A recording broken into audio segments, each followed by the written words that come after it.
everyone arrived? Everyone is already waiting inside. Well, what are we waiting for? Let's join them! Please, wait a moment. Before attending the meeting, I hope you can promise me one thing. What do you need? Promise me that you won't commit to anything too reckless. What do you think? Okay.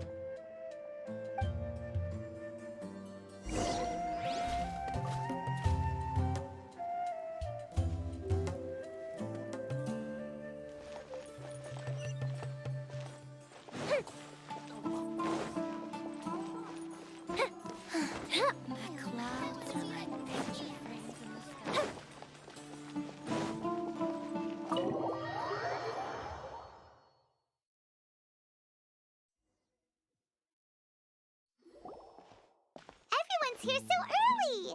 But why isn't anybody talking? We already discussed things a bit. Hey, where have you been? I've missed you two. Are you ready? Very well.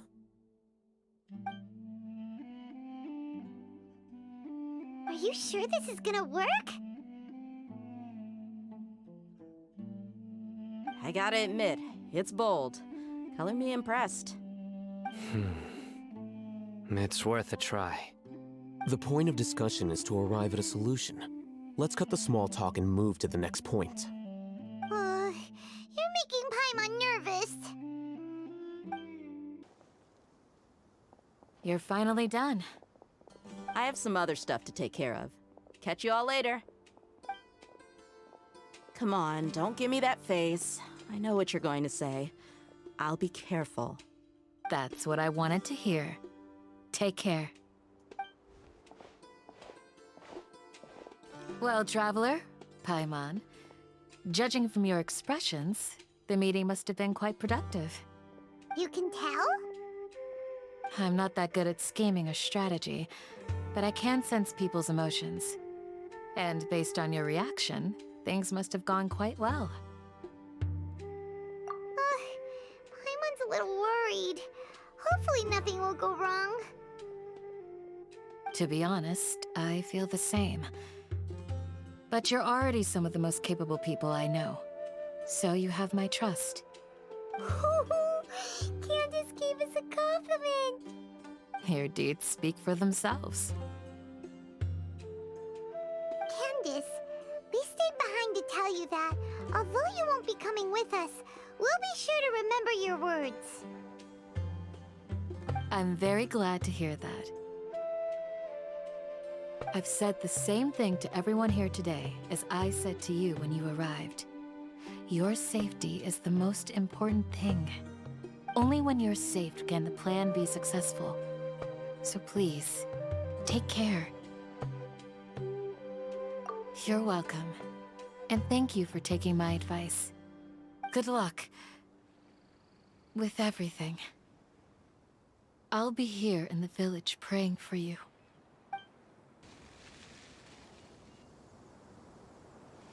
Sounds good. I'll go make some preparations. Okay. I'll hit them! Have you finished saying your goodbyes? Yeah! Also, Candace told everyone to be careful. Yes, she did. But I think my point also bears repeating. Our plan is not child's play. We won't be able to achieve anything if we're simply careful. We must go beyond that and fully commit ourselves to it. I hope this is clear to you. Huh? Shouldn't you be saying something more cheerful to boost our morale right now? Didn't we already do that during the meeting? You can never have enough words of encouragement. In that case, Candace can cuddle you to your heart's content while I continue to remind you of the seriousness of our situation. We all have our jobs to do after all. It's like how some people can be put in charge of logistics while others will fight on the front lines. Speaking of the front lines, you don't look anything like a soldier. Of course. Compared to the mercenaries, I'm merely a feeble scholar. But the advantage of not being a mercenary is that I get to stay in a safer place and offer my strategic insight. Just think about that mercenary who lost his mind. Mercenary groups are facing constant danger every single day. Well, being a scholar is also a high-risk occupation, and you are a scholar. I'm not like the rest of them. Even among members of the same species, some will exhibit far more potential than others. This guy. Paimon still remembers when those mercenaries in Port Ormos called you a lunatic. All intellectuals are lunatics in the eyes of fools. I'll take that as a compliment. That reminds me. Do you remember the record we saw in the King Deshret ruins? It mentioned forbidden knowledge. You have a good memory. Forbidden knowledge has the power to drive people insane, but this fact has never been shared with the public. Even I, who has worked in the academia for some time, was never once informed of this. I think those mad scholars and mercenaries we encountered may have all fallen victim to the corrupting qualities of forbidden knowledge. But the academia has always held a different view. They've always believed that symptoms of madness are a side effect of human contact with divine knowledge as mere mortals. Come to think of it, perhaps the academia has also never understood the true nature of forbidden knowledge, and thus always approached the issue from the wrong direction. The Withering, Elazar, and the sandstorms. Don't you think what is happening right now across Sumeru is rather similar to the forbidden knowledge pollution that occurred in the desert thousands of years ago? But Paimon thought that Irminsul's disease is what caused the withering in the sandstorms. At least, that's what Tainari told us. Wait a second. Could it be that? Ah, you've connected the dots. The cause of Irminsul's illness may precisely be the pollution from forbidden knowledge. But if that's the case, what should we do? This is huge! Wait. Why do you think Lesser Lord Kusanali would have a solution to this situation? You mean, it's related to the scene you saw when you passed out in the Avidia forest? That whole, the world forget me thing? In that case, it's imperative that we rescue Lesser Lord Kusanali. Only by working with her to save Irminsul can we completely resolve the problems Sumeru currently faces. To make sure we're still on track, I would like to check on the state of some of our preparatory work. Where are we going? To an Eremite base. Oh, you made it. Huh? What are they doing here? I gave them some technical work to do. Ah, it's the scribe. And is that the traveler I see? How's the work going? Ah, yes! We have fixed the devices according to your instructions. One of them is already ready for use, while the others are still under repair. Aren't those devices for can knowledge extraction? What are you doing with those? Look here. Huh? More can knowledge? Are you going to put more weird stuff into her head again? What's that look on your face? Are you scared? Paimon's a little scared, but very, very furious! That's an interesting response. Anyway, we're not going to use this just yet. As I mentioned during the meeting, this knowledge capsule contains a decree I drew up in the past. The academia should also have their own copy. And according to the plan we just came up with, Traveler, I want you to record something into this capsule. Do you believe we can save Lesser Lord Kusanali? Good. Conviction is the most important part of all of this. Now, please get ready and put on this device. You want us to record our conviction into the knowledge capsule? Yes, Paimon is still really worried. I understand, but trust me, Paimon, this is something we have to do. It's best if you can do as I say. Because To achieve this impossible task, it sounds like you'll need to fool your own heart first. Although it may feel like a trick, self-encouragement may be the most important tool we have. Paimon can see the point you're trying to make. Imagine this. We have orchestrated our plan and successfully rescued Lesser Lord Kusanali. As a result, we have changed Sumeru's entire political landscape. Everything went without a hitch, and everyone recognizes and praises our achievements. Now, open your eyes. Here. What's this? Read it out loud.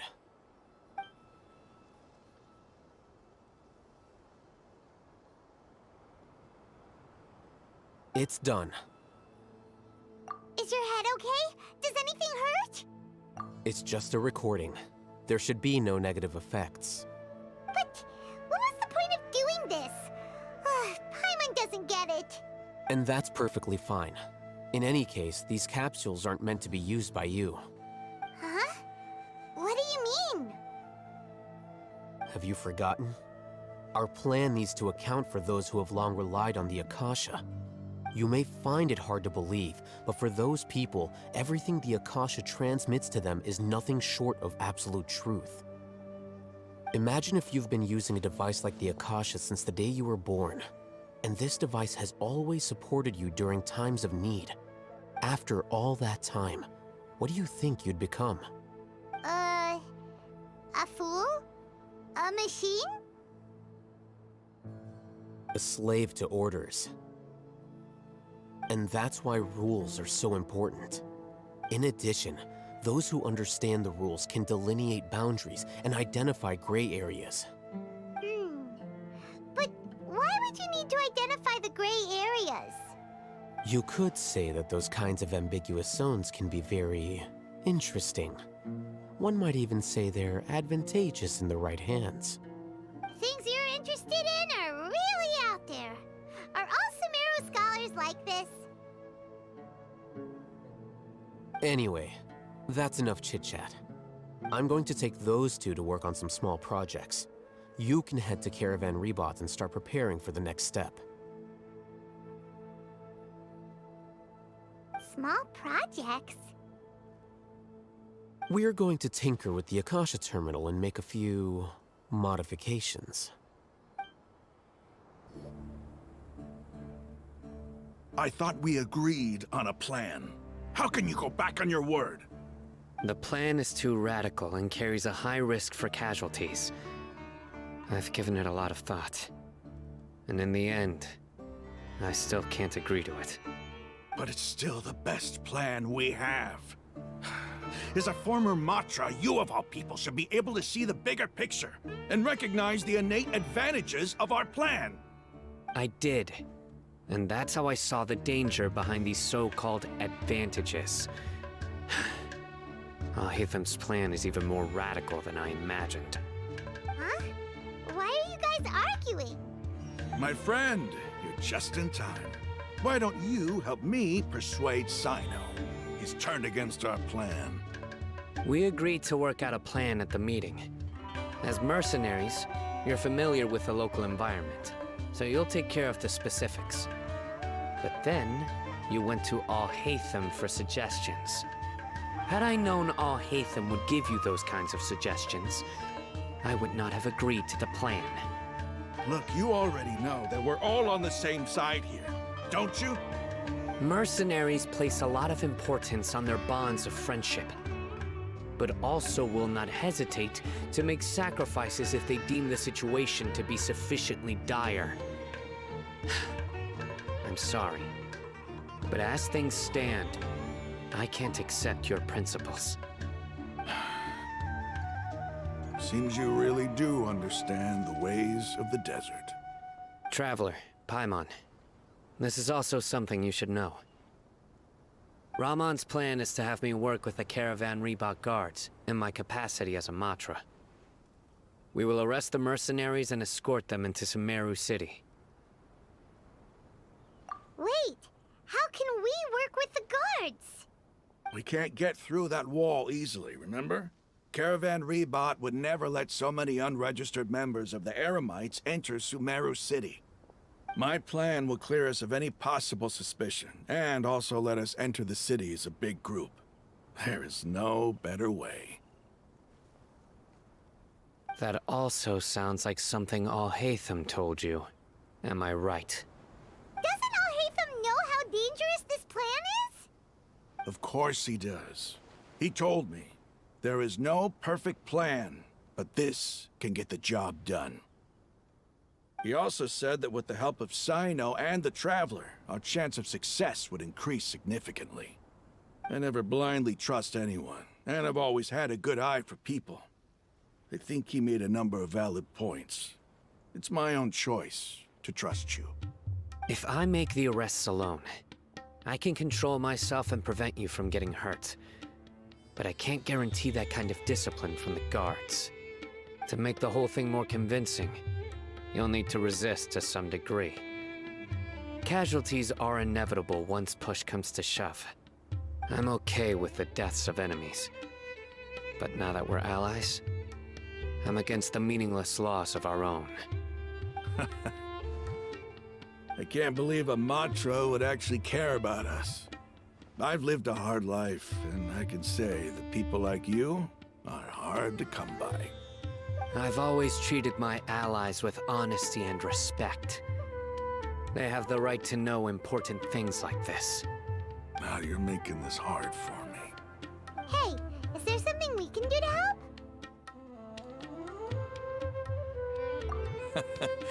I knew you would say that. We can help fight some of the mercenaries, which should reduce the number of times you'll have to struggle directly with the guards. That should help at least a little bit. Sino, on behalf of my people, I thank you for your kindness. But this is a mission we cannot turn our backs on. We strongly value the lives of our friends, but the goal we are about to achieve is even more important.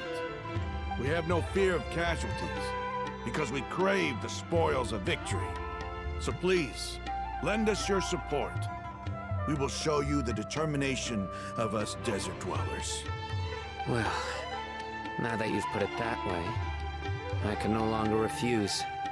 But remember, you need to follow the plan and not do anything reckless. Candace made it very clear that we can only achieve our goals if we can ensure our safety. Since you and I both recognize the significance of this operation, there should be no more animosity between the followers of the Dendro Archon and those of King Deshret. Everyone's life is equally important. Okay, you have a deal. Let's do this for our shared dream. The guards should be stationed in the courtyard nearby. You can find them there.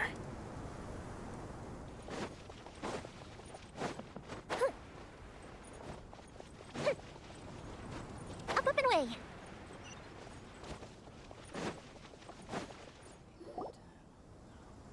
Guards! General Mahamatra! To what do we owe the honor? Keep your voice down. This is a secret operation. I'm going to arrest a large criminal gang near this location. According to the Academia's Guide and Regulations on Secret Operations, I have the right to ask for the cooperation of Caravan Rebot. Ah, of course, of course. Mahamatra Sino's order is the Academia's order. Just let us know what you need. But who exactly are you planning to arrest, and how many people are you expecting? Depending on the scale of this operation, we may need to report it to our superiors. They're a squad of Eremites whose number is comparable to Ain el Akhmar in Port Ormos. They're involved in the theft and resale of supplies from the Academia. As many as Ain al-Akhmar? This should definitely be classified as a joint operation. Then I suggest that you report this to your superiors as soon as possible, and treat it as a top priority desert operation. I will need personnel. Got it. Please wait a moment. I'll contact them immediately.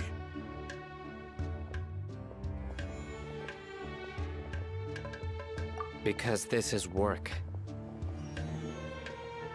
Because I trust you. Paimon can't believe you're still in the mood to chat. This whole thing has Paimon scared stiff. Aren't you even a little worried? What if these guards already know that you have betrayed the Academia and are no longer their General Mahamatra? Even if that guard doesn't know, their superiors might, right?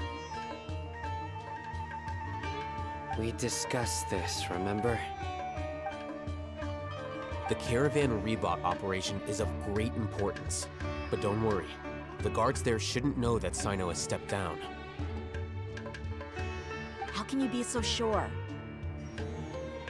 First, the other Matras still don't know why Sino has left, which proves that the Academia has been covering up the matter. Second, this is a crucial moment for the Academia's God creation plan. If something were to happen to the General Mahamatra, it's bound to attract a lot of unwanted attention. No matter how you look at it, they don't seem interested in sharing the news of Sino's departure. A reasonable inference. I agree. Which brings us to our next issue. I'm sure some of you have been wondering if the prediction function of the Akasha will affect our operation. The Akasha is still in operation, so I must remain on high alert. Actually, considering the power of the Akasha, it's quite strange that it hasn't already tried to interfere with my actions. I've given that a lot of thought. For now, I don't think you'll need to worry. If you remember, when you first came to Aru Village, all your actions and routes were predicted by the Akasha. It even gave that information to those who kidnapped the village keepers. But things like that never happened again after we met up with the Traveler. That's true. But why? Look at it from a different angle. Why do you think the Akasha will predict your actions? Because my personal data has been entered into the Akasha. That's true, but the key to this question is, how well can the Akasha make predictions about a person? Haven't you ever thought about it? Just how can it do this in the first place? Because the Akasha controls the entirety of Sumeru. The Academia firmly believes that all human actions can be explained through logic. By sorting and analyzing entered data, the Akasha can derive behavioral logic and predict the actions of those who fit an existing logic model. However, at the risk of sounding like an advocate for fallacies, can everyone truly be considered logical at all times? Emotions are part of our behavioral logic, but can you guarantee that every experience of the same joy or pain would be equally intense? How can our feelings and opinions be predictable down to the letter in every single instance? Sino, in the past, you've always worked alone. In the absence of another person who could sway you or your thoughts, the Akasha could produce predictions that were similar to your real-life behavioral principles. Decisive and principled, you were used to solving problems alone. That's why the Akasha could figure you out. But now, you've joined a team. And I believe the Akasha hasn't yet figured out the full composition of it. Our thoughts and logic have intermingled and weaved themselves together to become a complicated, chaotic mess. Any one of us could potentially disagree with another. The Akasha lacks data on these interactions, and it's impossible for it to predict your actions in the future based on your decisions in the past. After all, there's probably a limit to just how much we can be modeled or controlled by data. So, in my opinion, we're probably safe for now. Makes sense to me. I agree. The Akasha is not alive, and I don't think we can be completely controlled by something without a mind of its own. Is that so? I guess there are things that even the Akasha cannot calculate, and people will not be forever trapped by the past. Paimon's so glad that this is settled. Next time, pay attention during our meetings. Will do. Just remember to stay vigilant. Footsteps! General Mahamatra, we were not expecting your presence here. I'm the security officer of the Grand Deshret Desert District. My name is Luxembarbo. This is my assistant, the Traveler. She will be working with me. The construct next to her is for her work. Beep! Construct, beep! What a great honor to meet you. Your golden hair is as bright as the sun. And, is this the latest technology from the Academia? Have you made a decision regarding the matter I mentioned to your subordinate? It seems to be a dire situation, so of course you will have our full cooperation. To be perfectly honest, I've always longed to go on a mission with someone as well known as yourself. There's no need for flattery. Yes, sir. Take your most elite platoon and follow me to the eastern side of the district. We will carry out the operation there. Understood. Map. Hurry, bring the map!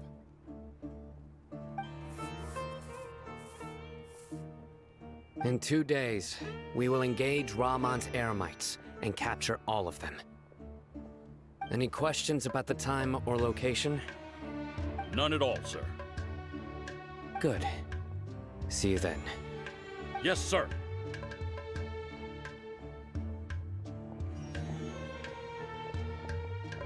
Maybe hanging around the General Mahamatra isn't so bad after all. Everyone's so respectful towards us. This is all due to the absolute authority of the Academia.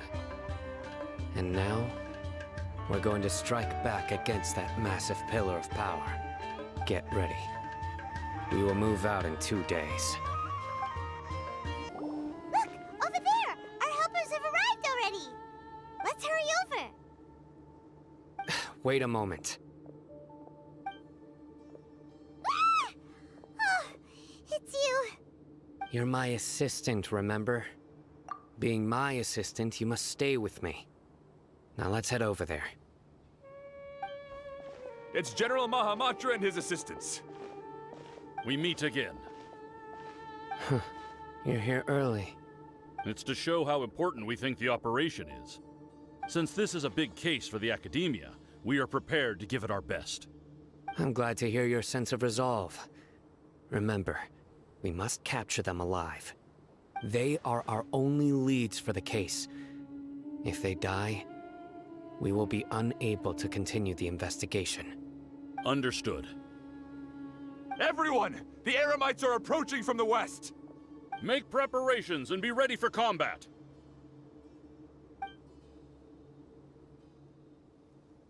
Halt! Oh? What a warm welcome! What do you want? Judging from those shiny weapons in your hands, it seems like you're not interested in a deal. Rahman, the Academia has caught wind of your smuggling and illicit sales. If you value your life, I advise you to surrender. Who are you supposed to be? A Matra from the Academia? I can't believe you came all this way just to catch us. I'm not here to talk. Oh. Nobody's given me this much time of day since I became a mercenary. Brothers! For that slight, let's wash our blades with their blood. Let's show them we Eremites are not to be messed with. It's over. Ah! We have subdued them. The operation is now over. All Eremite mercenaries and related personnel in the area have been arrested.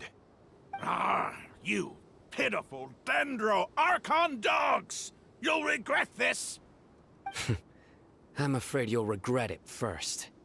King Jeshret will curse you, and you will all! Silence! Oh,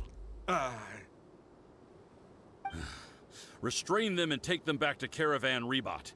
Count their numbers and send them to the Academia as instructed by the General Mahamatra. Yes, sir!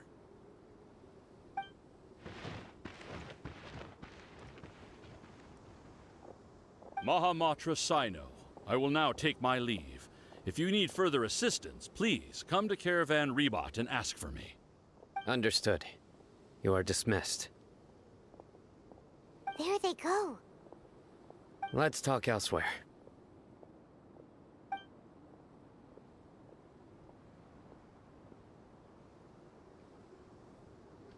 part of the plan went really well. Yes, things went perfectly. That's fantastic! And that punch you gave Rum on there sure looked convincing enough. Once we're done here, I'll return to Caravan Rebot and oversee the group's transport. I promise. I'll get everyone into Sumeru City safely. Yeah, you're the reason why everything went so well. It's not the time to celebrate yet. I believe Dia should already be waiting for you. Go join up with her. She will need you to introduce her to Tainari. Speaking of which, is it really okay for us not to share the full plan with Tainari? What if he'll feel miffed about it and refuse to work with us? I have a very close relationship with Tainari. Given how well we know each other, I believe my message alone should be enough to bring him to our side. He knows I won't make jokes about things like this. If we need help, Tainari is the best option. Get ready for the next phase of the plan. Don't keep them waiting. Dia! We're here! It's about time. Didn't you say our part of the plan is the most important of all? And here you come rolling in late. In the time it took you to get here, I already did 5 laps around the place, downed 7 drinks, and even did some clothes shopping. Sorry. We didn't mean to keep you waiting. I just wanted to fix your attitude and rub it in a little. After all, you took your sweet time getting here, and we've got important stuff to take care of. I just like seeing that serious look on your face. All right, I'll stop. All joking aside, I'm glad you're here. Let's get moving and take care of this as soon as possible.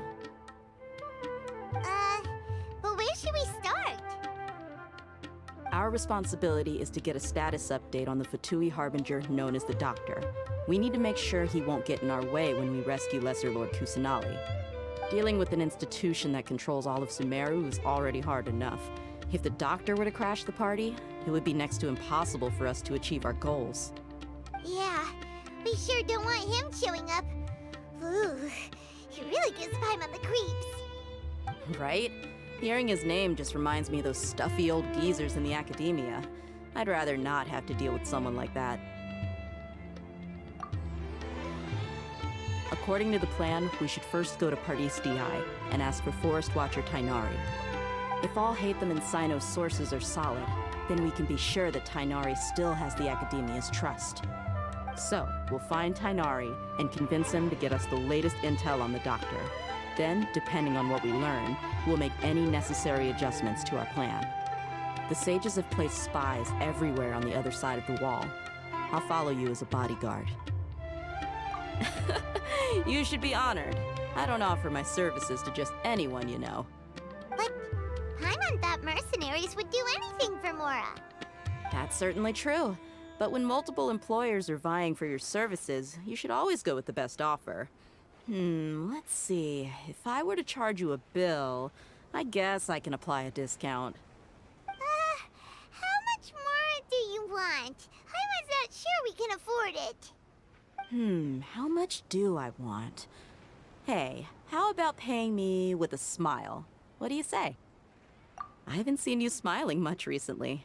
If you ask me, someone like you must look lovely when they smile. Come on, give me a smile so that I can be less worried. Looking good!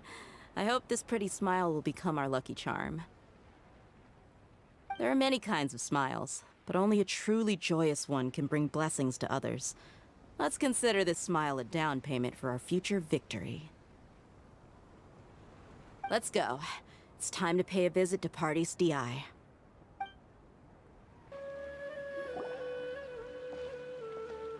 Tainari! Ah, Traveler, Paimon. And you are? Hey there. This is our friend Dia. She's an Aramite mercenary. A mercenary? You must have some big news for me. It's something really important. Please help us out. All right, then follow me.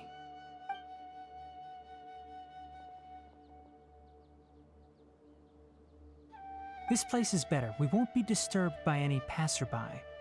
Okay, what is this important thing you want to ask me?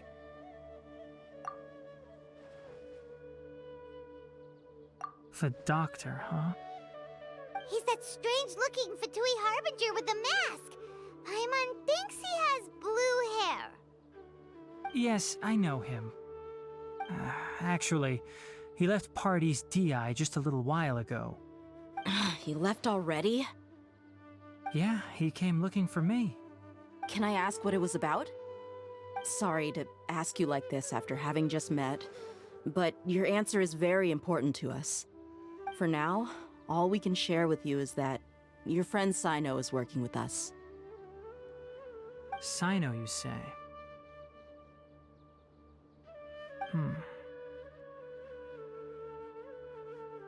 I see. So that's why he hasn't been at the academia. Okay. I will answer your questions and will assist you any way I can. You don't have to tell me everything that's happened. Sino's name really does work wonders. You're not even a little worried that we might have made it all up? Despite having just met you, I can sense that you're the serious type. Between you, the Traveler, and Sino, none of you strike me as the type that would conspire to deceive me. You don't need to tell me anything you don't want to. I'll also get straight to the point.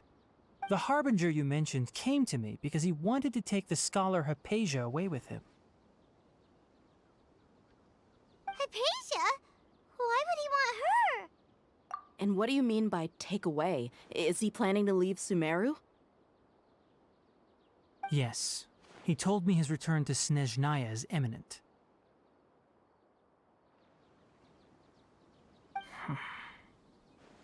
So you mean... you're leaving this place soon? Indeed. Otherwise, we could have perhaps talked a little more. I was just about to set out when I remembered something important. To that end, I made a final trip to Pardis DI. Let me ask, have you been taking care of a scholar by the name of Hypatia? Your sources are accurate. No doubt because you recruited many informants. But you're right. Hypatia has indeed been receiving treatment from me. Forgive me for asking, but how's the treatment coming along? Given the way you're asking, I assume you have something to say. Since you asked, I'll be frank. I would like to take Hypatia to Snezhnaya. It's incredibly difficult to transfer a patient. As a scholar yourself, shouldn't you at least be aware of this? Oh? I can't believe your utter lack of faith in me, to the point of even questioning my general level of knowledge. How unbefitting. Well, you're the only one who's ever made such a request. I have my ways of keeping her safe during the journey. In addition, I can also promise that under my care, Hypatia will receive the most advanced and effective treatment. I will personally supervise her treatment and see to her recovery. Would that be agreeable to you? Hypatia was born in Sumeru and remains a scholar of the academia. Her situation has not become dire enough to necessitate her transfer to another nation. Transporting her to Snezhnaya is risky, and the potential benefits are unknown. As the person currently responsible for her treatment, I cannot possibly sign off on this transfer. Your suggestion is rude and reckless. I'll pass. I don't know much about the doctor, but after talking with him, I realized that, just like many other scholars, he possesses an aura of arrogance that I've come to detest. It's not so much that he's looking down on others, but more that he's so confident in himself and his abilities, to a point of near insanity. I would never refer a patient to someone like him. I prepared myself for a protracted battle of wits, and was really surprised to see him just give up on the topic. Still, his reaction really concerned me.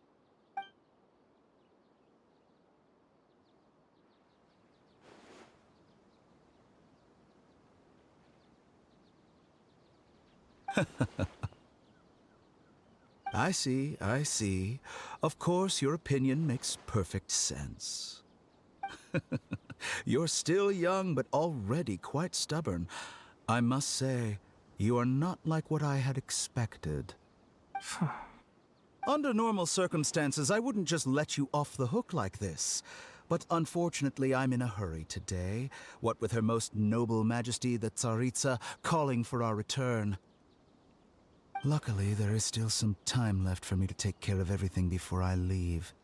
It's just as the Academia said, you're a responsible and gifted scholar. Sadly, even with all of that, you're still lacking a bit of shrewdness. And that's also why people like you can never realize that sooner or later, everyone must pay the price for what they've learned.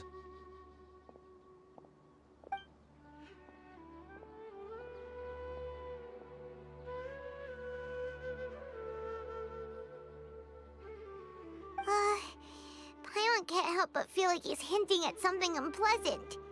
He asked a question, yet didn't care for my answer. Perhaps I'm nothing but a talking rock in his eyes. He never came off as malicious, but an utter lack of compassion permeated throughout our conversation. From his tone, I can sense that he's always looked down on others. I can barely believe it myself, but if that's true, the situation will be in our favor. I don't think I missed any details. Frankly speaking, I don't want you to do anything too risky. Now that you know a little more, it should be easier for you to stay safe. Sorry we can't tell you everything. We appreciate that you helped us anyway. I won't forget your kindness. It's okay. I have an obligation to do so. To be perfectly honest, all of this may have started because of me.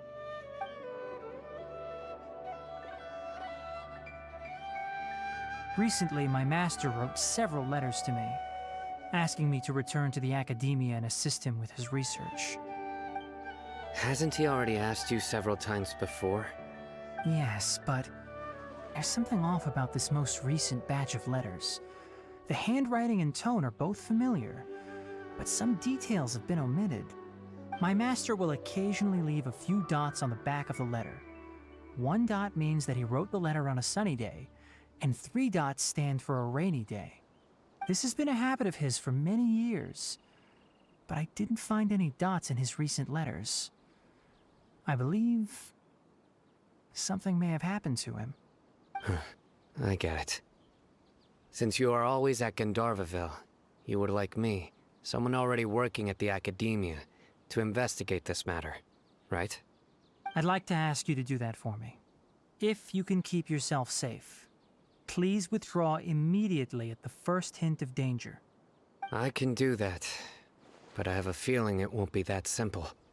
The Academia has been working on a big project. I'm not quite sure what it is, but your master might be involved with it. If the higher-ups really are hiding something, then it will be difficult to remove myself from the situation once the investigation starts. If the situation becomes critical, I'll leave the Academia. If you don't see me there for an extended period, that's your cue. All right, we've got a plan. I'll stay at Gandharvaville to support you. If that scenario comes to pass, you must be extra vigilant. And be wary of any messages or direct requests from the Academia. I must say, I didn't expect a warning like this from the General Mahamatra. Being loyal to the Academia doesn't mean blindly doing whatever the sages say. I know what I'm doing. On that note, aren't you also being quite distrustful of your alma mater? The Academia, yes, but my master is a man of integrity. Even when I was a student, I was worried he'd get in trouble for sticking to his beliefs. I suppose he's lucky to have lasted so long. But in the end, it still caught up to him.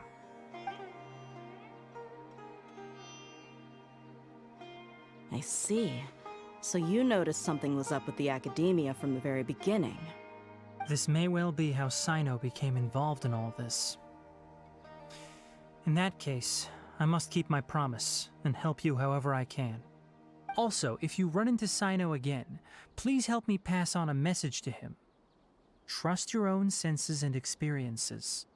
I think this may be something he needs to hear right now.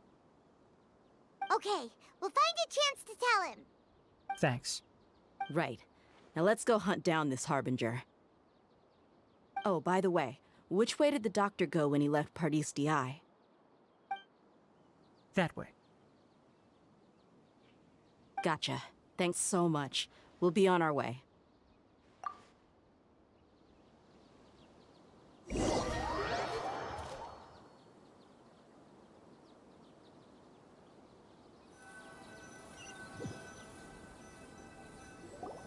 According to Tainari, the doctor is leaving Sumeru soon.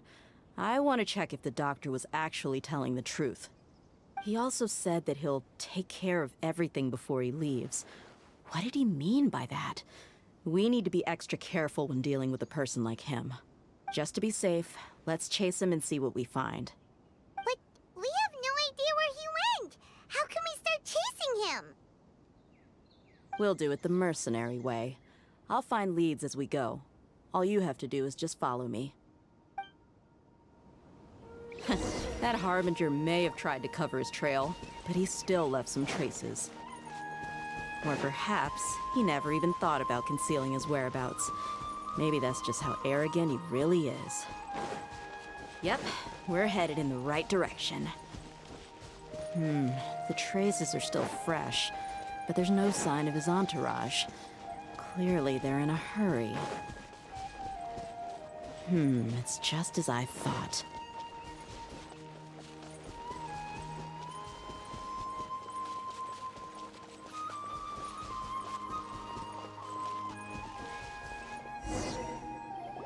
We can stop here.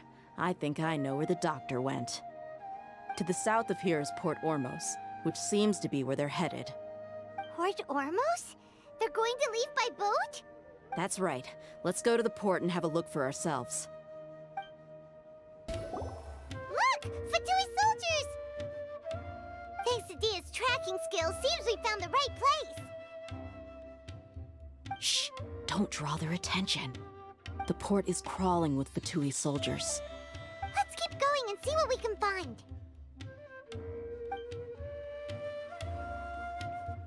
Now this is a proper farewell ceremony for a Snezhnayan Harbinger. The Lord Harbinger is leaving.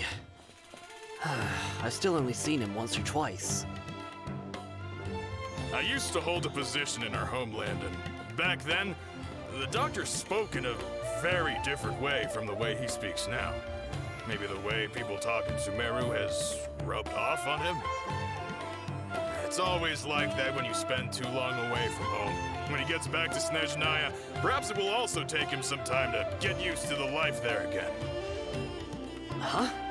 But, sir, that can't be right. No, I remember it like it was yesterday. Both his expressions and tones are now very different. Also, for some reason, he seems like he's all smiles now. You must be mistaken. Nobody's supposed to look happy when they're on a business trip.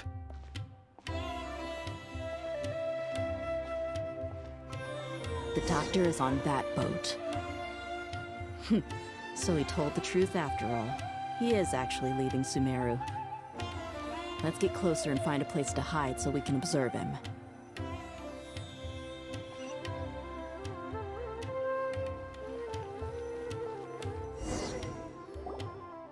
This place will do. We can hide here while we keep an eye on the boat.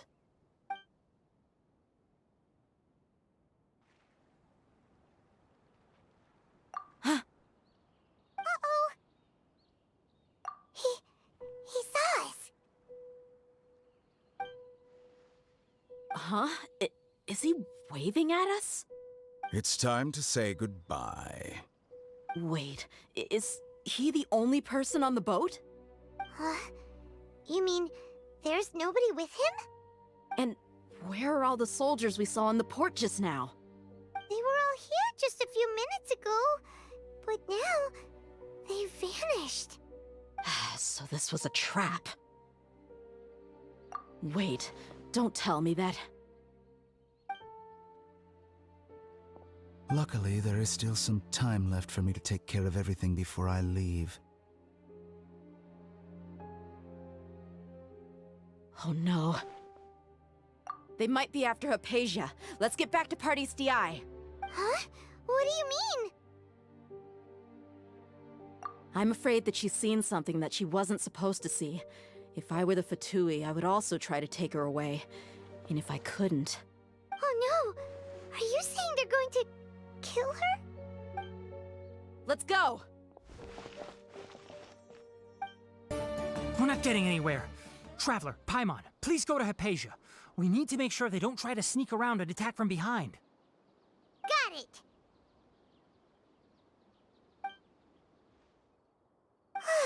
Hypatia's still here. Doesn't look like anyone's broken in.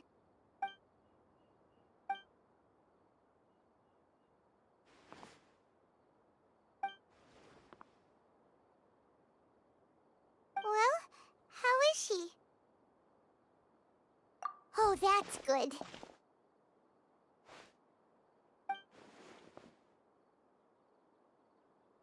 So, you think this is over?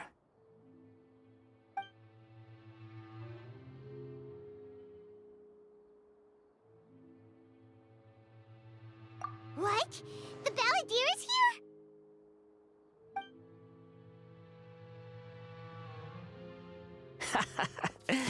I've missed that look of abject horror. You've given me that look every time we meet. But, where is he?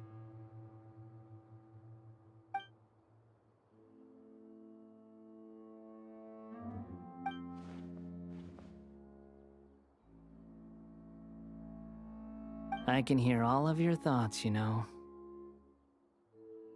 Don't you remember? I already saw you the first time you came to Party's DI and made contact with Hypatia. I didn't need to do anything. It is her honor to be able to connect her consciousness with me. Who are you talking to? It can't be the Balladeer, right? That's impossible. I know you must be curious. I might as well tell you that I decided to enter Hypatia's consciousness the moment I sensed your touch. I wanted to observe you on a fool's errand. Hey, Traveler! What are you doing? My deification is nearly complete. All that's left now are just some final details. Do you understand? Even if you manage to rescue Lesser Lord Kusanali, it will be impossible for you to defeat a bona fide god like me. Is it wise to force that childlike god into a divine battle against me?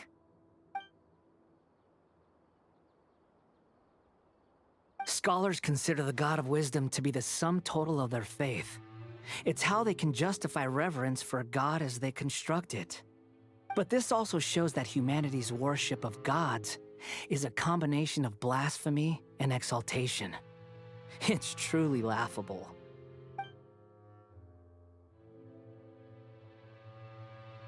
Yes. What is it?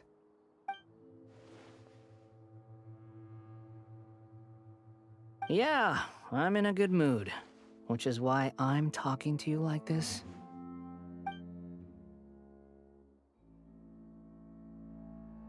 What do you mean?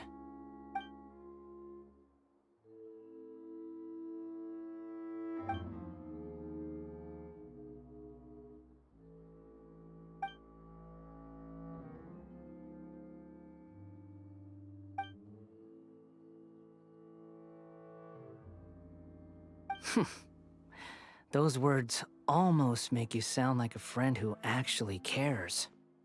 But you're wrong. I'm different from all of you. I was born to become a god. My entire life up until this point has just been a meaningless routine. Just think about a sheet of paper. By itself, it holds no meaning. The content recorded on it is what gives it value. All I had recorded down before were some painful memories and boring human feelings. Such senseless drivel should have been erased a long time ago. Indeed, to me, the sight of you fools in your futile struggles is far more amusing. Tell me, just what has this world done for you to protect it with such zest and conviction? I'm connected to your consciousness, so I can hear what you're thinking and sense the depth of your determination. This is a good conversation we're having. So here's a word of advice. Let go of your misguided guardian complex. You know nothing about the truth. It'll be for your own good, as well as everyone else's. Humans are a species that can only find bliss in ignorance.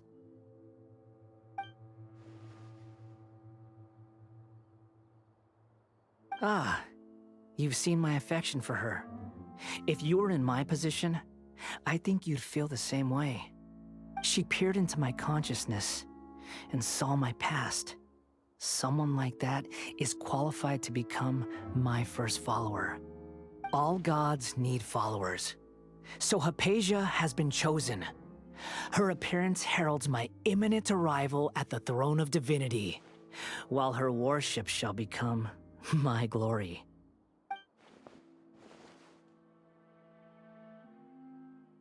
You're doubting me again? No matter. Soon, you'll know what kind of authority you're challenging.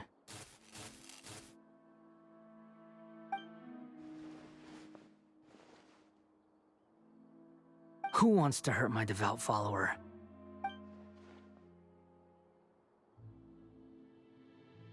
The doctor wants to hurt my first follower?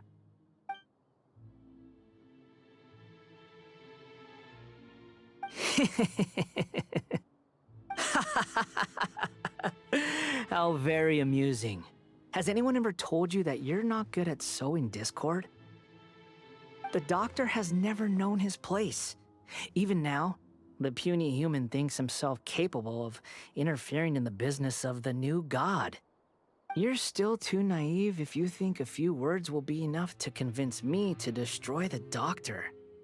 But I'm willing to give you a gift, just like my expression of affection towards Hypatia. It is an honor for you to be able to stand here and speak with me. As my listener, you will be rewarded.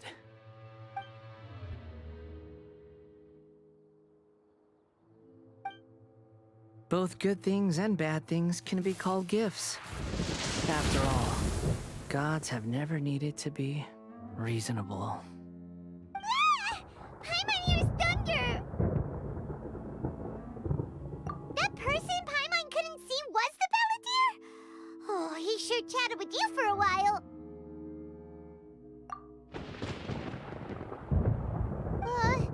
Where is the storm headed? That means anyone outside is in danger! Let's go! Tainari and Dia still must be fighting! Oh, have the Fatui retreated? Hey, what happened to you? He's hurt. I'm fine. Don't move. I've seen Eremites get struck by lightning before. You need to rest. Struck by lightning? We were fighting, and just as things started looking grim, the weather suddenly became extremely strange. Lightning started attacking everyone, almost as if it were alive. Luckily, there were only two of us, and both of us were nimble enough to dodge most of the strikes. There were a lot of Fatui, though, and they were being torn to shreds by the bolts of lightning.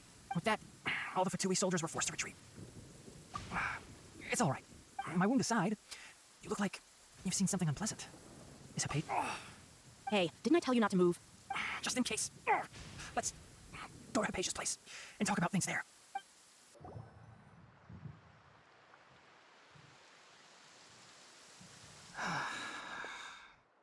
Thank goodness she's fine. Hey, how about taking care of yourself first? I understand my condition. The wound is not fatal. I'll be all right. Ugh. The more you understand medicine, the worse of a patient you become. I know. They always think they can push through the pain.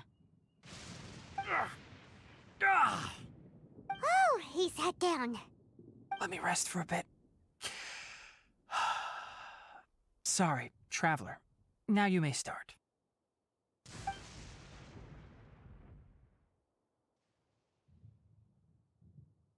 So So that's what you were talking to the balladeer about? Oh, Paimon can't believe what he's thinking. The Academia's God creation plan. How ridiculous. That sounds, ambitious, I guess? Anyway, this is all way beyond me. As long as I can enjoy every day with a drink in my hand, tasty food in my stomach, and a good night's rest, that's enough. I'll only work when I have to. I must be the least ambitious person who's ever set foot in Party's DI. Don't say that. I haven't even thanked you for your help back there. Don't mention it. Well, if nothing else, all this proves that the doctor really did have some urgent matter to attend to, and left Sumeru in a hurry.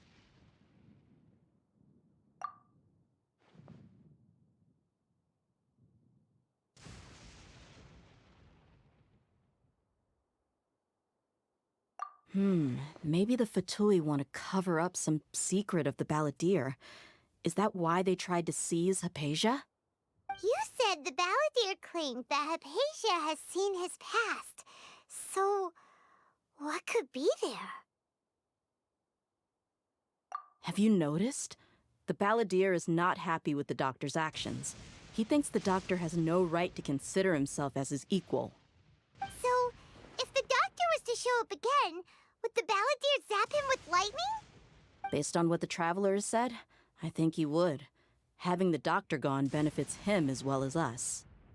In other words, we've successfully completed this stage of the plan. The doctor is out of the picture now. Yay! That's a big accomplishment! I'm also happy for you.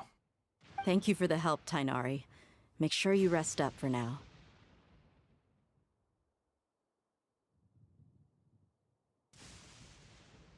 Yeah. All right. Okay, that wraps things up for us here at Party's DI. Traveler, it's about time we rendezvous with the others at the Grand Bazaar. Let's continue to keep a low profile.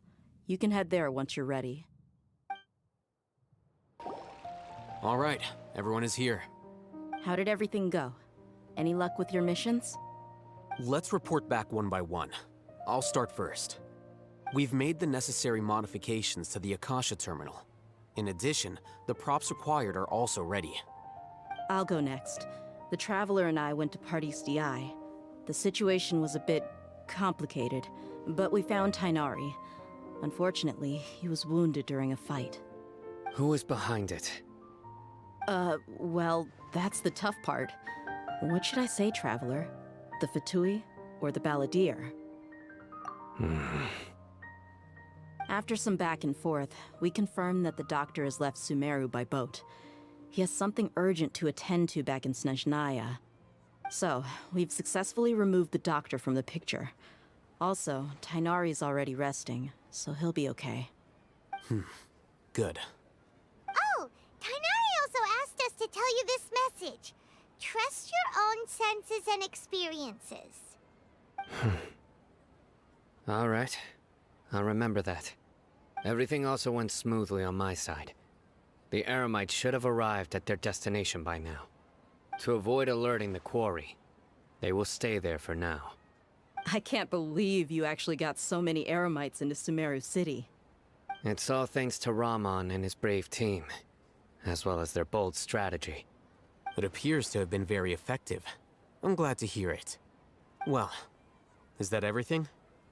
Okay, this meeting is adjourned. Huh? Wait, you mean that's it? Well, what else is there to discuss? Shouldn't you end with some words of encouragement?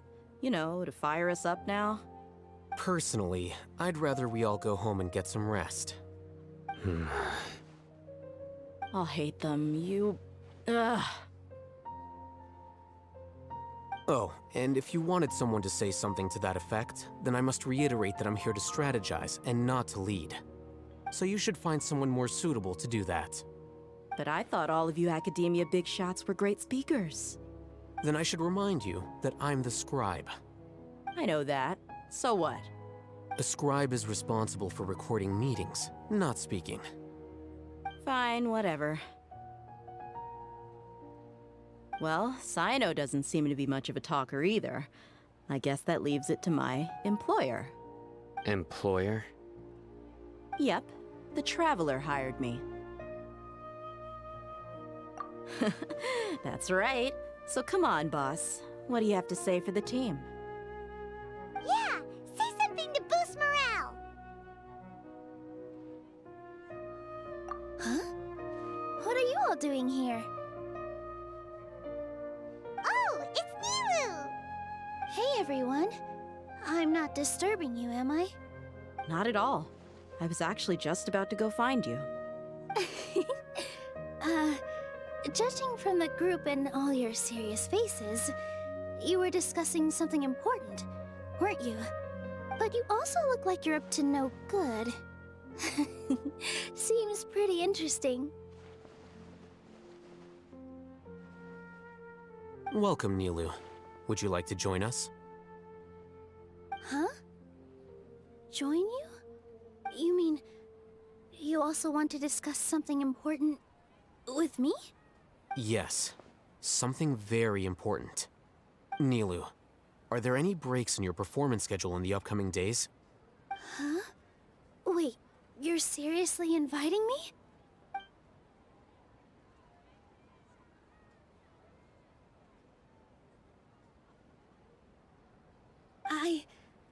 I can't believe my ears. You are truly the bravest and most passionate people of Sumeru, well, that I've ever met. Ahem. Oh, right. The Traveler and Paimon are not from Sumeru, but you are awesome as well. That's right. I must admit that I'm a little scared, but I'll try my best for Lesser Lord Kusanali. If I can somehow use my abilities to help you, then count me in. Remember, believe in yourself. Okay. I'll get my friends at the Grand Bazaar to help us tomorrow. Just remember not to say too much. Be discreet. Yep, you got it.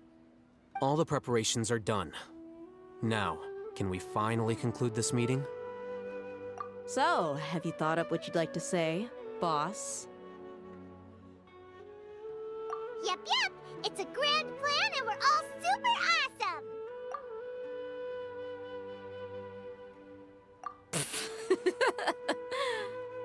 Well said.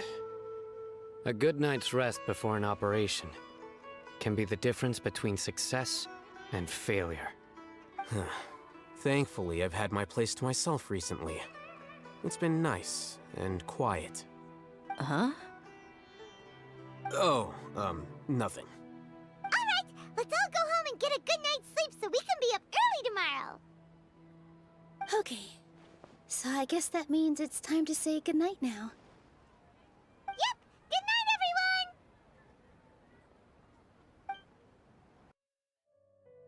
Hello, you two. Sleep well? Not really. Paimon got too nervous thinking about today and didn't fall asleep until the sun was almost up. What about you all, Hatham? Naturally, I slept just fine.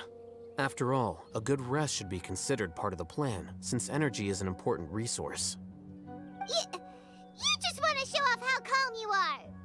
It's crucial to dissipate any tension before we execute our plan. The only thing you're doing is being annoying! Anyway, do you need me to go over the game plan again? Our target is Grand Sage Azar's office. Everyone in the Academia knows that's where the Grand Sage's console is. Only they can operate it. Many restricted commands and operations are executed via that console.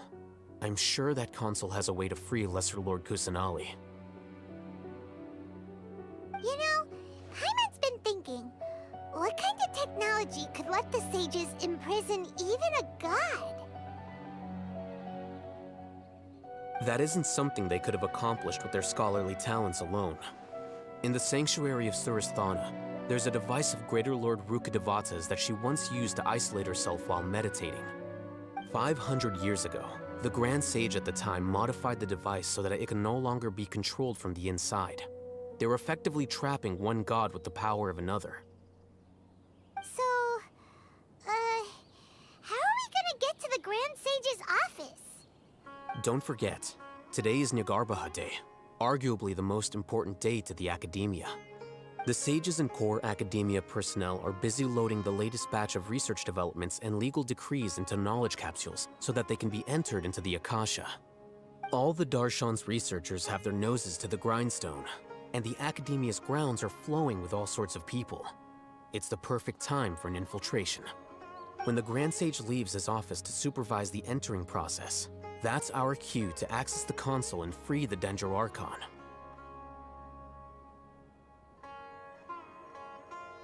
Well, yes. That's just the visible side of our plan, after all. If precedence holds, the Academia should have already started preparing for Nyagarbha Day. Everyone should be in position. All that's left is for us to lead the charge. Let's go. So are we just gonna walk in through the front door, or...? Yes. Were you expecting a stealthier approach? Paimon can't think of a good comeback. Alright, it's all on Alhaitham if things go south.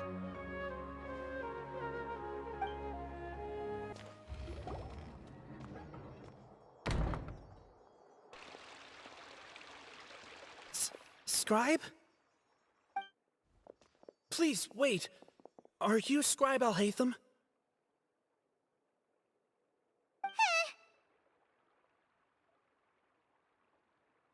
That's me. Is something the matter? I'm in a hurry. No. I was just surprised to see you here. I had heard that the sages were looking for you not long ago, but I didn't know what for. And, also, please don't bring outside guests into the Academia.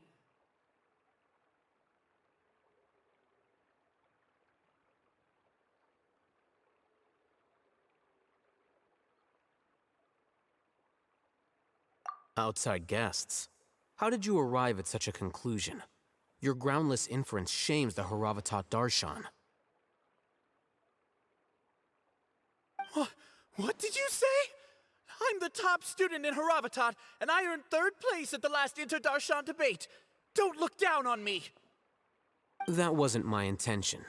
As your Haravatat senior, I just assumed that you possessed a greater aptitude for critical thinking. Look, based on what you already know, the purpose of my return and the reason they're here should be obvious. Is that so? Wait a moment. Let me think. Don't tell me the answer. The sages search for you. A blonde-haired traveler. Outside guests. So, from the start, the sages weren't looking for you, but this traveler? And you were gone from the Academia for so long because... Hey, shh. Yes, you've proven yourself as the top student in Haravatat. I surmise you've arrived at the correct conclusion. As I expected. Please, forgive me. I wasn't thinking clearly just now. Thank you for getting me back on track. It's nothing. We'll be on our way then. All right. Thank you for your contributions to the Academia, Scribe.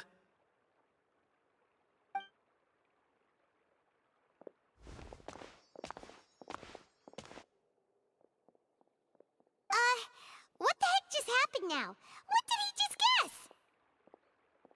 I'm afraid I don't know either. You have no idea? Mm-hmm. He convinced himself of whatever truth he came up with. That is the so-called pride of a scholar. If someone questions their academic facility, they will instantly feign understanding to keep up appearances. Nowadays, the Academia is rampant with this type of scholar. Their obvious farces of intellect only serve to highlight themselves as fools. Wow, so there are special ways to deal with smart people. We don't even need to make up our own excuses. We shouldn't waste any more time. It would be problematic if we missed our window of opportunity. Let's go.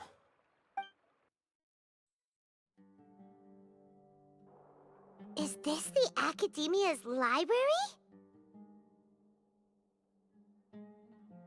Indeed. Known as the House of Dana, it is quite possibly the most extensive special collections library in Teyvat. There are a lot of students going through here. Is it really okay just to waltz right in? The Academia marches to a fast beat, especially since it's Nagarbaha Day. They're all occupied with their own matters. Just act natural. Now, hurry along.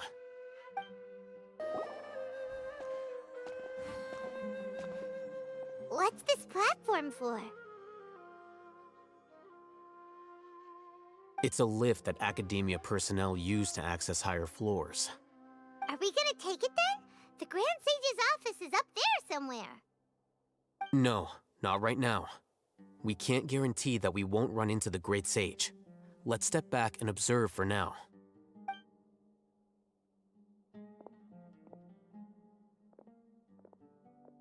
You think the Grand Sage will exit from there? And after he does, we'd sneak past him? Oh, Paimon thinks that's really dangerous. Who knows? However, if we can confirm Azar's current location, our operation will be much safer if we... Allow me to offer you a hint. If you wish to know his location, look behind you. What's Grand Sage Azar doing here? Do not tell me you believed the Academia would not grow suspicious of you after such a prolonged absence, scribe. An eyewitness had informed me of your whereabouts, so I came to personally welcome you. Great Sage, I didn't expect you to care so much about me. I'm truly flattered. I'm sure, but compared to you, I am far more interested in these two unexpected guests. You are the Traveler and Paimon, correct? It's a pity that only now have I been afforded the opportunity to formally meet two of Sumeru's most esteemed guests. I do apologize for my lack of decorum. Excellent. You immediately initiated discussion instead of attempting to prepare some perfunctory excuse. You clearly understand the situation at hand, and have no intention of making a reckless stand. The foot traffic here renders this place unsuitable for discussion. Please, follow me to my office.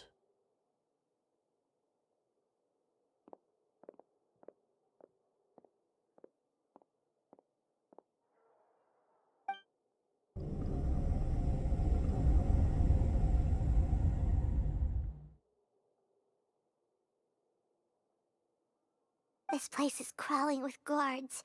There's no way out for us. All right then, Traveler. What did you wish to discuss with me?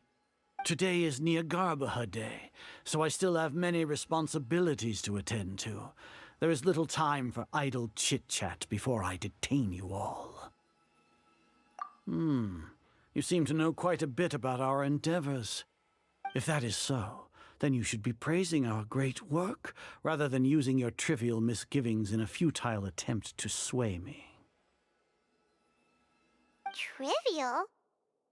Then tell me, what do the Fatui want from me? Worthless. Those are all completely worthless. Benefits, divine power. These materialistic words do nothing but debase our great work. Creating a god. Yes, we are using human wisdom to create a god. If humanity cannot attain omniscience and omnipotence, then we shall create a god to reveal them. This is the pinnacle of human wisdom. We shall regain a god's guidance at long last. No longer will we flounder in the interminable void of consciousness and knowledge. Even Irminsul will be freed from its plight. For our nation of scholars, this is the ultimate aspiration. No cost is too great to realize it. You will never understand the rapture of having a god be born within your very hands. With your degree of knowledge, you cannot even comprehend such an emotion.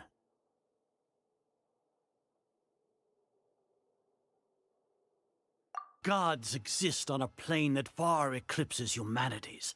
Lesser Lord Kusanali, what can she even do?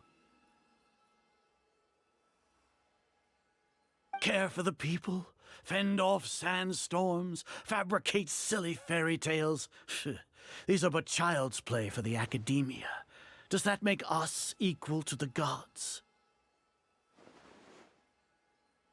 We are a people favored by Greater Lord Rukadevata. Though I may have personally not seen it, our forefathers bore witness to true wisdom. The ascension of the Lesser Lord has brought nothing but bewilderment to the scholars. They all ask, is that truly what true wisdom is supposed to look like? With that in mind, it is better to keep her isolated in the sanctuary of Suristhana, so our academy will not become embroiled in turmoil. What a pathetic justification! Do you really think that only the super smart or powerful should be able to call themselves gods? As per your judgment, Grand Sage, they are indeed dangerous individuals. Not only are they acting against the academia, but their ideologies have the potential to lead scholars astray. Looks like there really was merit in my assignment. Oh, Hatham? Are you talking about us? Anyway, I've brought them to the academia as ordered, but it took some time and trouble. Oh, that reminds me. Here's the investigation report you had requested. It's a summary of my time spent with the Traveler, an array of information about her ready for your perusal. Oh, Hatham! So you're still on the academia side! We finally started to trust you!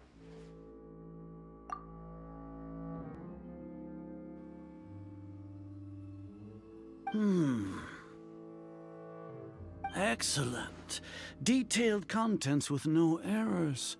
I would expect nothing less than an immaculate report from the scribe. As it is Niagarbaha Day, I'll enter the information on you into the Akasha. Surely you know what that means. We'll be monitored, just like Sino. With the Akasha's calculation prowess, all of your actions will be predicted with an accuracy of at least 98%. Furthermore, your data will be updated in real time whenever new information presents itself. To put it into words you can understand, wherever you go, you will be walking under an invisible leash. This is Sumeru's greatest penalty for dishonest persons. Are you not familiar with the concept that great responsibility begets an equally great suspicion? In any case, you are Sumeru's most concerning external variable. Locking you down will greatly decrease the chance of any undesirable outcomes coming to pass. You're despicable! Despicable? Perhaps from your perspective, but I suppose you had mentally prepared yourselves for this, no? Your ploy was to sacrifice the Traveler here, was it not? Lord Azar, I know what you're trying to say, but I've been following your plan this entire time. Why are you doubting me at this juncture? Must I delineate your entire plan? Very well, I will spell things out. First off, I received an eyewitness report that you were spotted with the Traveler at Caravan Ribat. However, you immediately departed for the desert and escaped surveillance range. Judging by the time, you all likely encountered the truant General Mahamatra in the desert. Am I correct? Maybe Paimon shouldn't have mentioned Sino just now. The Academia had not received correspondence from its scribe for a prolonged time.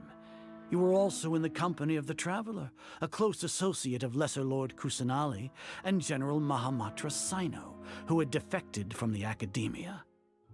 With their instigation, what was the probability that you would betray the Academia?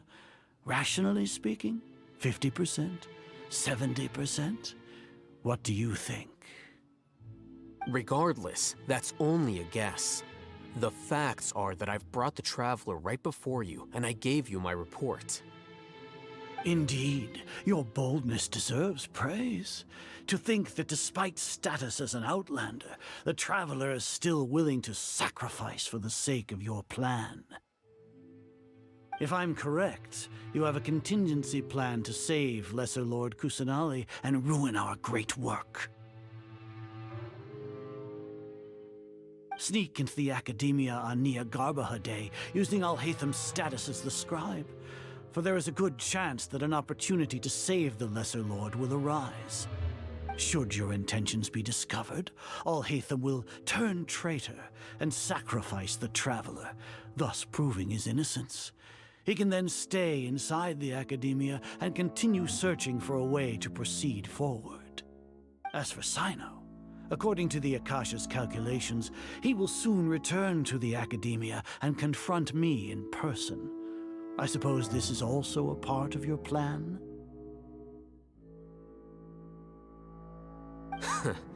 You'll see me as a traitor regardless of what I say, no? Even if you impugn me, it would have little effect on you all. You misunderstand. Losing our scribe would irreparably damage the Academia's regular operations and the development of Sumeru's future academic systems. However, under the current circumstances, even that is trivial compared to what we stand to gain from our great work. You said that I betrayed the Academia, but you, Azar, you've betrayed all of Sumeru, betrayed its Archon. So flight has turned to fight at long last. Guards!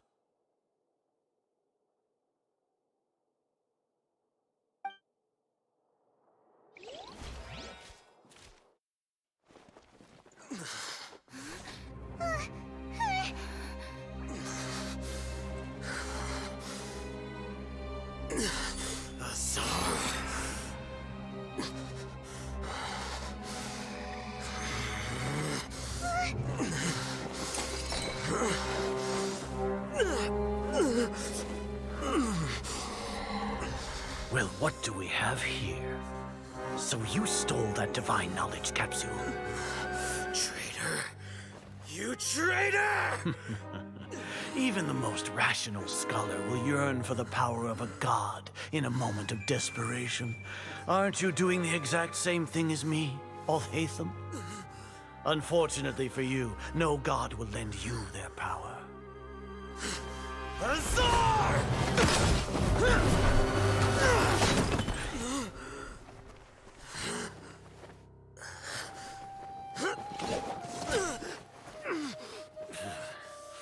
He has gone completely insane.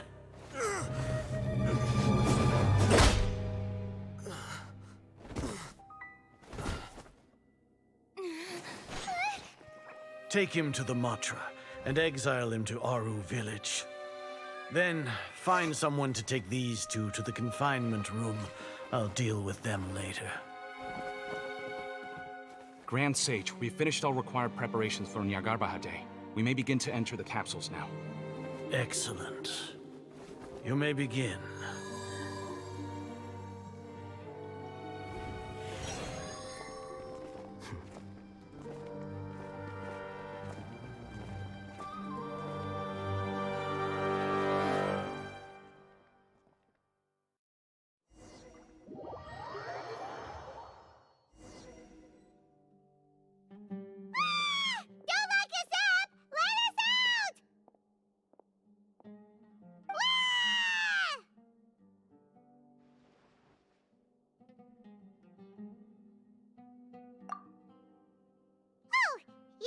Paimon got a bit carried away there.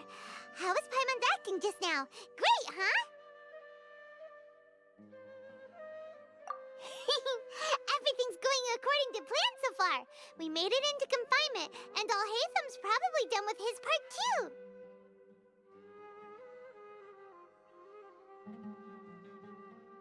We even managed to trick Grand Sage Azar. Alhaitham sure knows how to cook up a plan. What are we doing next? Paimon has trouble remembering things when she's worked up. Right. Paimon thinks it went something like this. Apart from that, we still have yet another goal in the first stage of our operation, which is to send the Traveler to the confinement room. What? Why do we want to get her locked up on purpose? She's always been the person the sages are most afraid of, as well as the greatest obstacle to the successful implementation of their plan. They are very aware of the risk she poses to them. Once the Traveler is imprisoned, the sages will likely think that everything is under control. And with their guard down, the next phase of our plan will have a much higher chance of success. I can already see the pompous looks on their faces. Oh, that's a super tricky plan. But Paimon still thinks it's not really worth it. That isn't the only reason, of course. She has a more important task once she's in confinement. According to the Academia scholars in Ramon's custody, Lesser Lord Kusanali has sealed off her consciousness in the Akasha ever since she was captured by the Doctor. That way, they can't pry any more information from her. Even if we break into the sanctuary of Surasthana, it will take time to awaken Lesser Lord Kusanali's consciousness. We need to do that in advance. So our job is to wake up Nahida! Okay, totally worth getting thrown in jail for. The confinement room is inside the Academia, close to the sanctuary of Surasthana. It's a completely enclosed space, and you won't be receiving any visitors. I'll work with Ramon's scholars to make some modifications to your Akasha terminal. Once you're in, get as close as you can to Lesser Lord Kusanali and try to connect to her consciousness. However, as for whether she'll actually wake up, that will depend on our luck.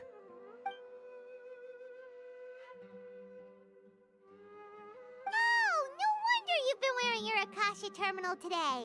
It's the one that Al Hatham modified. Paimon thought they'd take our Akasha terminals when they locked us up in here. Were they being careless?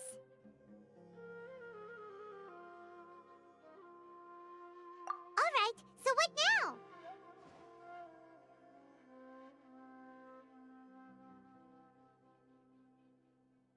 Sounds easy enough. We can finally talk with Nahida after all this time! Let's do it!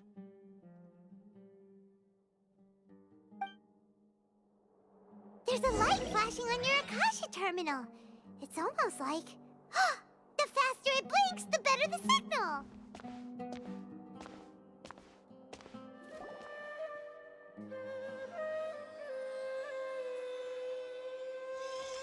Eh? Is this the right spot? Are you getting anything?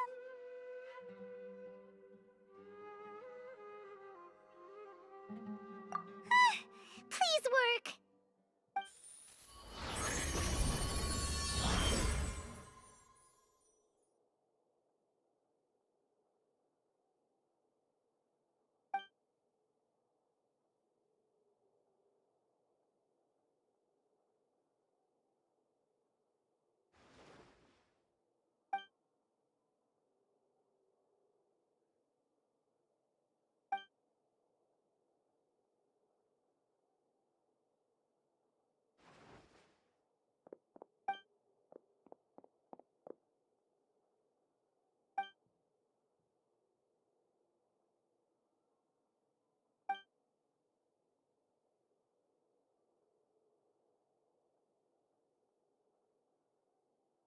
Nahida!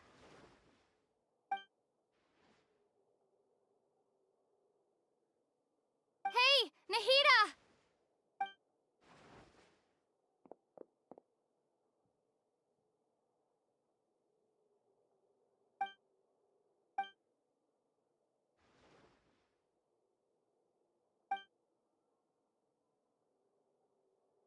When did it first start? Oh, right. It started from the moment I was born. I want to become a worthy Archon. So I've kept studying. Kept listening to my people and their hearts. kept looking for a way to save Irminsul. So I can catch up. Catch up to Greater Lord Rukkhadevata. But I'm stuck in the sanctuary of Surasthana. The sages are creating a god to replace me. And I'm forced to lock my consciousness in this boundless darkness. Nahida!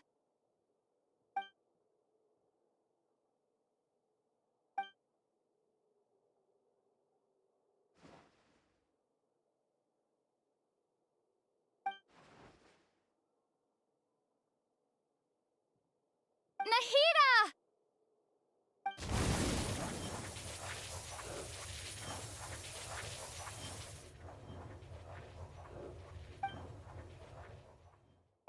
It's so quiet here.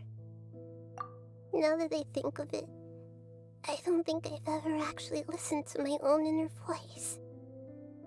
Do Archons have them? Should Archons have them? Have I been doing the right thing? Am I really not needed? How do I really feel about all of this?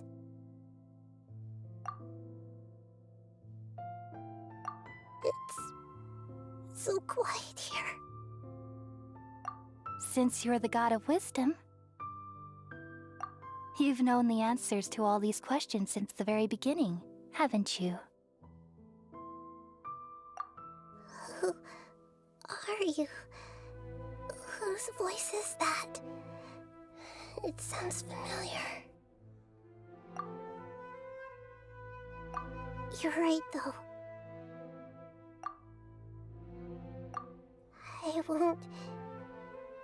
I won't ignore my own voice anymore.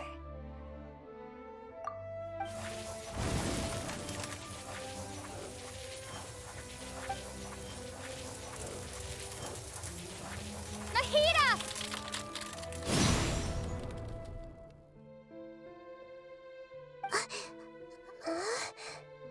Nahida? Did you wake me up? Thank you. Why are you here? We're here to rescue you. Are you alright? I'm fine. It's just... when I think of everything that's happened to me, I feel really angry now.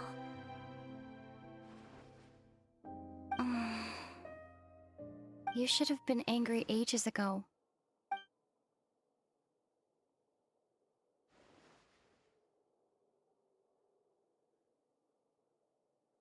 Huh? Oh, you're back! How's everything?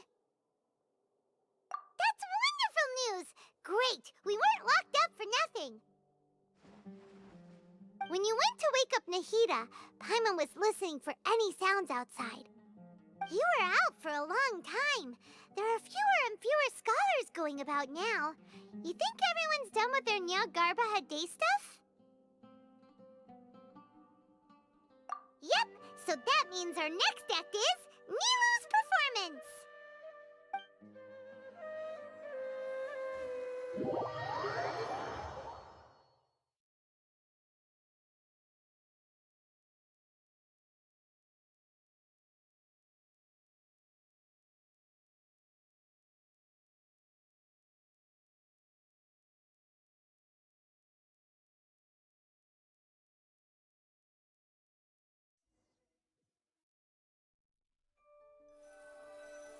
Nilu, are you sure about this? You're taking such a great risk for them. I'm sure, and I'm going. You know that I don't like to pass up any opportunity to dance, and this one is especially important. All right. You seem to have a lot of trust in them, so I won't say more on the subject. But if anything happens, the few of us here may not be able to help you. Don't worry. They've been through worse. Everything's going to be fine. All right. You know, If you really do get arrested, we'll do everything we can to get you back. Be careful, even if it's only for our sakes. Thanks, Mr. Zubair. You're so very kind.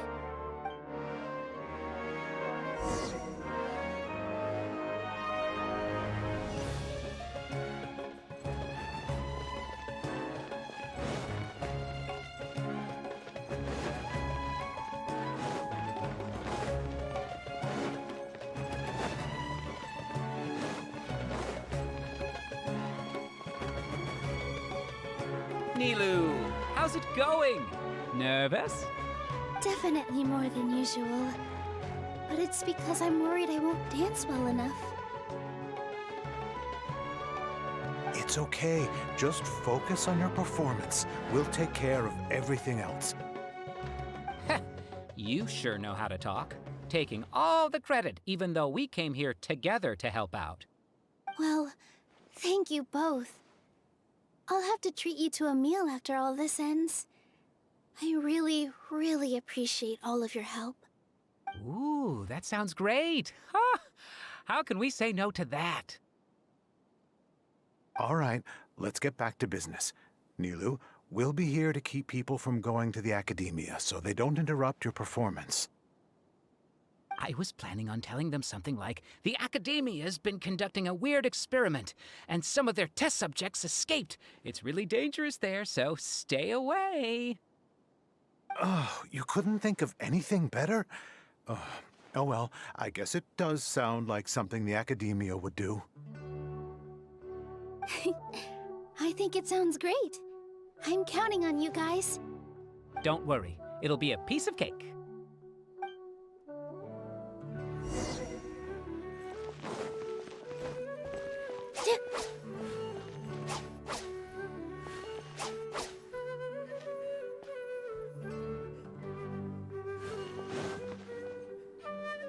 Hey, Nilu! Sorry, it's great to see you, but I'm really busy right now. Our Bait People Away with Yalda Candies plan is working beautifully. Do you want some candy? We have more than we can give out. Vihar, thank you so much for doing all of this. And even dressed up as the Knight of Flowers, no less. I'll pass on the candy, though. I cut back on sweets in the period leading up to a performance, and I'm about to start one. You have a point. The stage is cleared and everything's ready, so you can start your performance at any time. Yeah, thanks to you. I'm really grateful. All right, time to hit the stage. You're welcome. The honor's all mine, since I'll have such a great view of the show.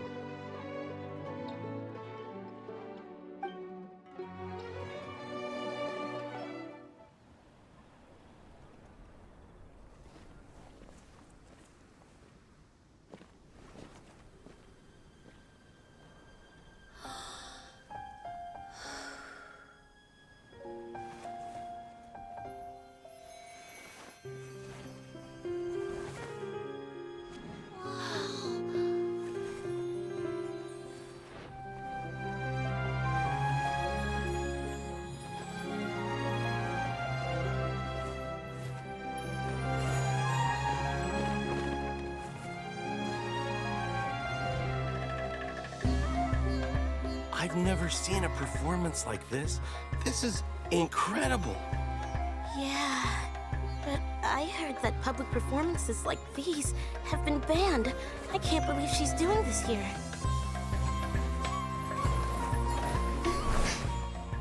Grand Sage, there's some commotion outside.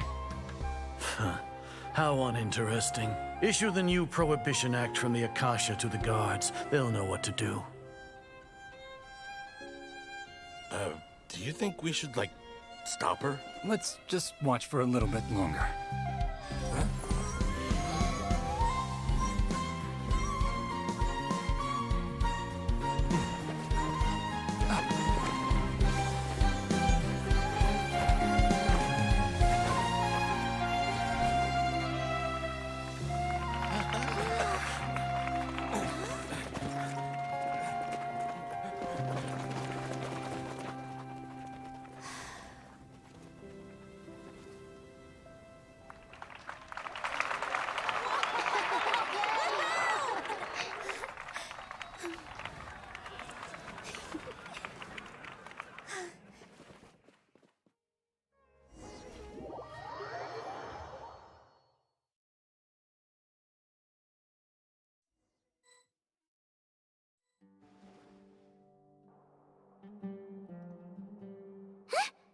Did you hear that?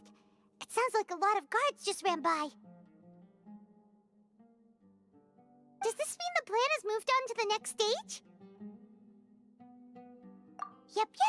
It's great that everything seems to be going well. Come to think of it, when did Alhaitham replace the knowledge capsule that was about to be entered into the Akasha? Oh, so that's when he did it! Paimon was too nervous to notice. Speaking of, didn't Alhaitham also yoink the divine knowledge capsule from that mercenary leader in Port Ormos when everyone else was distracted? Oh, it's a time-tested trick of his. Why are we complimenting him? Yeah, he's smart and all, but he still makes Paimon's blood boil. Let's review our plan for this stage again. It's not like we have anything else to do right now anyway, and it'll help us feel more confident. Paimon remembers that Nilou's task was supposed to go a bit like this.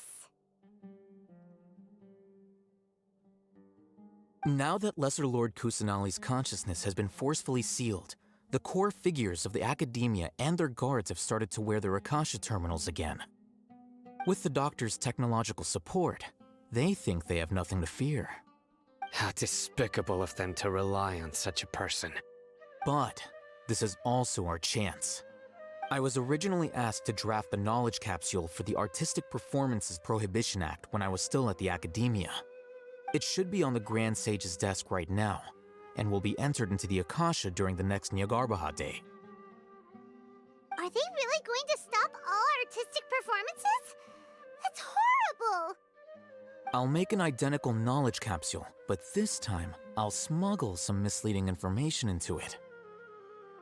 We only need to find an opportunity to switch the capsules. Once it's been entered into the Akasha on Nyargarbaha Day, if someone were to be seen performing in public, the sages would definitely use that opportunity to announce the ban, and so the misleading information will be disseminated amongst the guards. Sure sounds complicated, but it seems like if everything goes well, we'll be able to get rid of all the guards in the academia without any effort. That's pretty clever, getting right into their heads. I just have one question. Even if we manage to get the misleading info out to the guards, how can we be sure that they'll believe it? People who are used to relying on the Akasha become less inquisitive, and their ability to distinguish truth from misinformation is significantly reduced. They will view everything the Akasha releases to them as the unequivocal truth. The Akasha will turn humans into machines. I've seen it happen many times. Yikes. Good thing I didn't wear it for long when I was working in Sumeru City. At first, I thought it was a good thing too. By the way, this plan still requires a performer, right? Do you have someone in mind? Nilou of Zubair Theater. I know her really well. We can trust her. I'm kinda hesitant to ask her to participate in a dangerous plan like this, but we can ask her in person. All right. After the guards and the academia are gone, then it'll be time for me and my stowaway brothers to shine.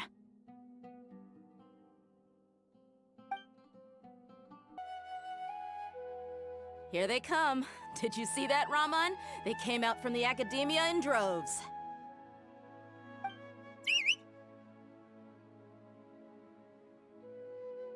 After laying low in the city for so long, this is the moment we've been waiting for. My brothers have already sprung into action. We couldn't do anything to them inside their coop, but outside the academia, this is our hunting ground.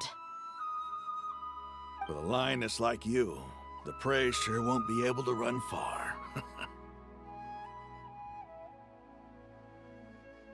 We still need to eliminate the guards as soon as possible. If we give the sages enough time to realize what's happening, the plan's doomed. All they've done is to sit on their cushy salaries and twiddle their thumbs all day while we fought and struggled every day in the desert. The only advantage they might have is their numbers. Speaking of which, most of the guards who report directly to the Six Sages belong to the Corps of 30, but they have a completely different reputation. Following those blasted sages every whim, throwing away all the principles of being a mercenary, As someone in the same profession, I'm obligated to teach him a good lesson today. Indeed. The trap has been set. All we need to do is lead them there. All right, let's each take a road and herd those scattered guards back into one place. Make sure to attract their attention. Isak will be the key. You gave such an important task to that child. Will he be okay? It'll be fine. Isak was so determined to help, so let's put our faith in him. Besides, even if he's caught, the guards would be too scared to do anything to him. They've never seen Lesser Lord Kusanali in person, after all. You've got a point. Anyway, I think I see them coming. Let's head out. Good luck.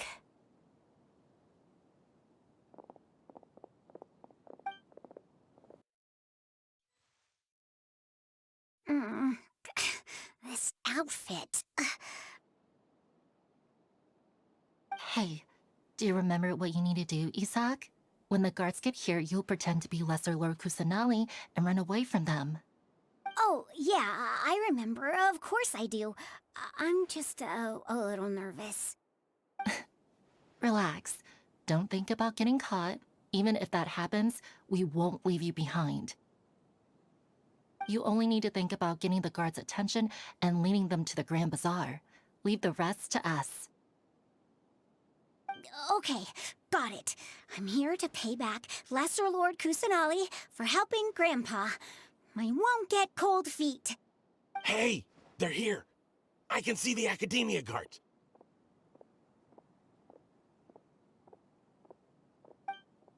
All right, it's time, Isak. Take a deep breath and go. You can do this.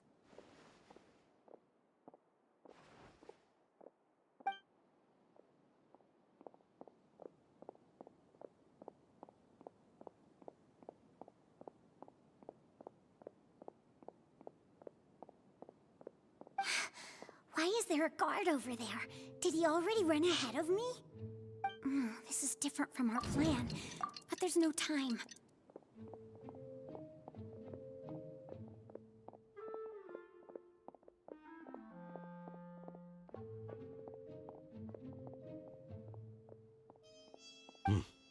Let's have a look behind the house. What should I do next? Huh. Looks like nothing's here. A wasted time. Luckily, he didn't check behind the tree. What should I do next? The guard looks alert. What should I... Doesn't seem like anything unusual's around here. Looks like the guard finally left. I need to go.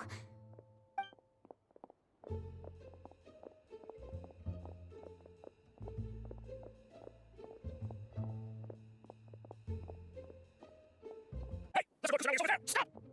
Wait, let's go to Kusanali. How did I not notice that? They found me. Snap. The target suspected to be Let's go to Kusanali has escaped into the Grand Bazaar. Assemble and arrest her! Where did she go? How did she disappear? Did we lose her? Hurry up and find her! Hey, why is your team here? Didn't we say to split up our search? Hurry! Hurry! This place is... Why are you all here? Yeah, isn't it one heck of a coincidence? Everybody's here. What on earth is going on? I suppose that's all of you? Who are you? Did you set us up? What are you planning? Phew, that was rough. I almost got caught. Little brat? So you're not actually Lesser Lord Kusanali. Who exactly are you all? Eremites from the desert? Just some colleagues. Think of this as a business competition, or a personal grudge. After stepping into our traps, stop thinking of yourselves as hunters. Behave like the prey you are.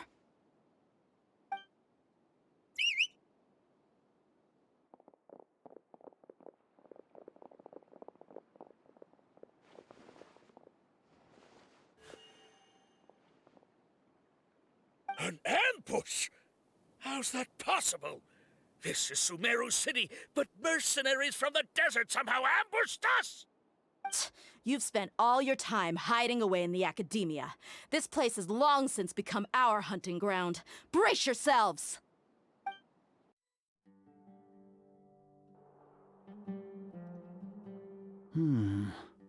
This is odd. The academia has quieted down after the conclusion of the Nyagarbha Day ceremonies, but it's much quieter than usual. Where are the guards? Why have I not seen a single one? Guards? Guards! Grand Sage, how may I be of assistance? I called for the guards. Why did you come? My apologies, Grand Sage. Right now, all Academia guards have entered the city to perform the ordered arrest. I thought you knew. Arrest? Who is there to arrest? I have an ominous feeling. Arrest Lesser Lord Kusanali, right? Is that not what the order was? Lesser Lord Kusanali? You mean she has disappeared? Yes. I wouldn't dare make up something like that. Right now, everyone is in a panic, and many are saying that Lesser Lord Kusanali will take revenge on us. What happened? Just what is going on? Lesser Lord Kusanali somehow escaped? Was it Alhaitham and his party that freed her? That's impossible.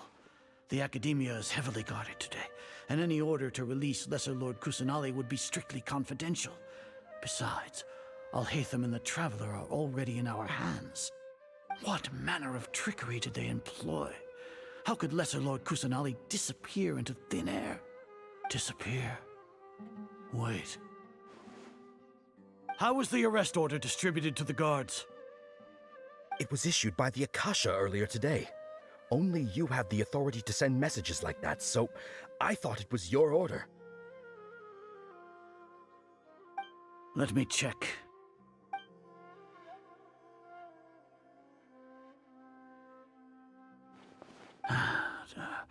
Here. Lesser Lord Kusanali has escaped from the sanctuary of Surasthana. Go to the city and arrest the escapee immediately. The Akasha indeed contains this information, and it clearly appeared in my mind. How did they bypass my permissions to issue this kind of message? Was it the report about the Traveler that Alhaitham submitted? No. I specifically checked that knowledge capsule before entering it into the Akasha. Could that have been a red herring? Well, even if I figure it out now, it won't make any difference. The important thing now is to confirm Lesser Lord Kusanali's status. Have you been to the sanctuary of Surasthana to confirm that Lesser Lord Kusanali has indeed escaped? Confirm? No, I haven't. It may be a bit offensive to say this, but Grand Sage, what you're saying doesn't make any sense. How can the information in the Akasha be inaccurate? What the Akasha decrees is fact. That is common knowledge to all of us. If we have to confirm the information and knowledge from the Akasha ourselves, then how is that any different from us learning that information ourselves? Wouldn't Greater Lord Rukkhadevata's legacy lose its meaning that way? In the beginning, it was I who asked you to believe in the Akasha, to believe in the legacy left by Greater Lord Rukkhadevata. Are you trying to use my words against me? No, Grand Sage. I'm merely confused because I believe in you. I never meant to refute you. Stay here and see if there are any suspicious people around. I'll go to the sanctuary of Surasthana on my own. Yes, Grand Sage.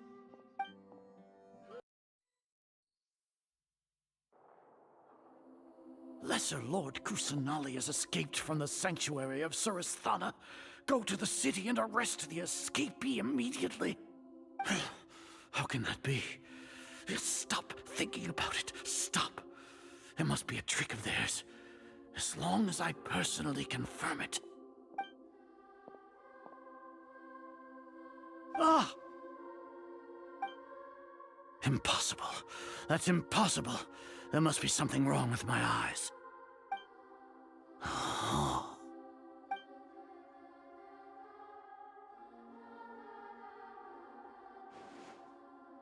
What a comical sight, Azar.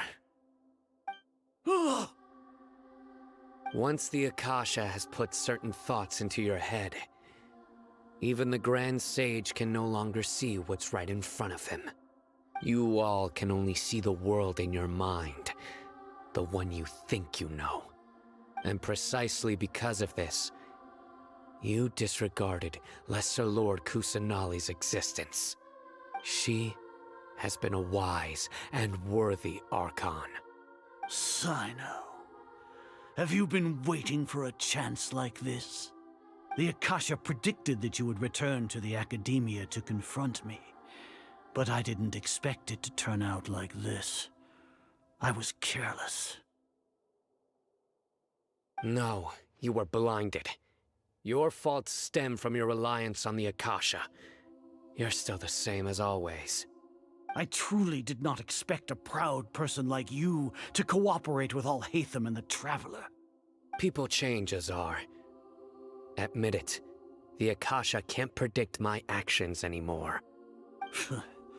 Then tell me, what have you found during your investigation? You want to buy time? This is the sanctuary of Surasthana. Under your own regulations, even Academia staff are forbidden to come here. No one will come to save you. As for the investigation, I've at least confirmed that you are guilty of insurgency against the Archon. A serious crime. So what? Did you do all of this so I would plead guilty in front of you, General Mahamatra? No. I want you to plead guilty in front of the Archon herself. You once said that I had no standing to judge you. So now, how about judgment in the name of a god?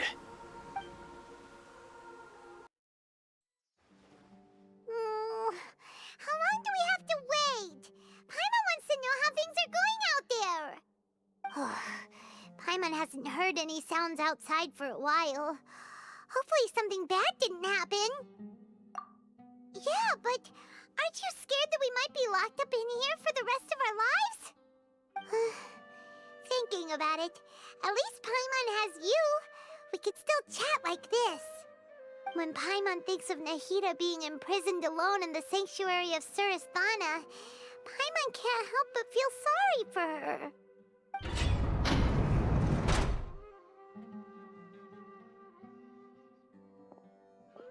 Here comes your savior. Dia! Paimon just knew you would come to rescue us!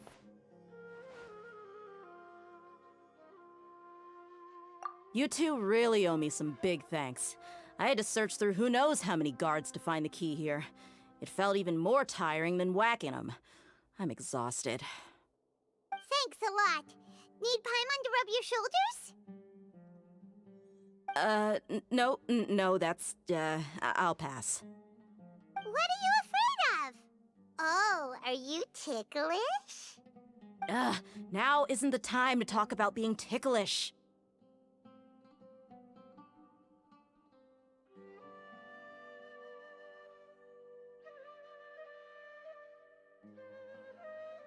Things in the city and on Cyno's side are both going well. The guards that stormed out of the Academia are all taken care of. The Corps of 30 is in charge of the city's defenses, but we already talked to Asfand. They've been fed up with the sages bossing them around. As long as it doesn't break their employment contracts, they'll turn a blind eye. That's probably because you've been super great friends with them for a long time. So, how's Cyno doing? The Grand Sage is in his custody. Even I know how terrible it is to fall into Cyno's hands, so he probably does too. Cyno forced him to release Lesser Lord Kusanali. He has no choice but to obey. So, hurry to the sanctuary of Surasthana. Assuming nothing weird happened, we should have already rescued our Archon.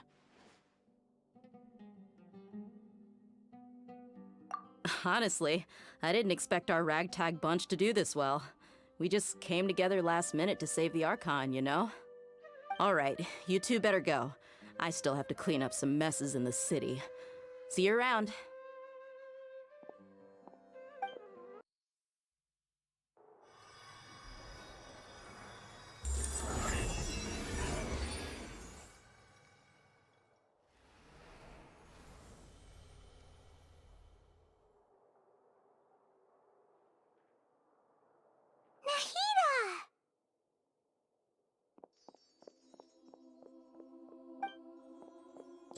Should I say it's nice to meet you? This is the first time we've met in real life. Before, we've only met in dreams, consciousness, or when I was in someone else's body. Thank you so much for coming to rescue me, but I also need to apologize. During this time, I did some self-reflection. My sense of inferiority and yielding to the academia led to all of this, and created so much trouble for you all. Exactly! We're here because you're a good Archon and one of our friends! Thanks, you too. Amazing. So this is how it feels to walk out of that cage with my own body. It's like I just had an endlessly long dream. I can't even tell if I just woke up or was only now born into this world. My concept of self has become so clear. But now doesn't seem to be the time to indulge in this feeling.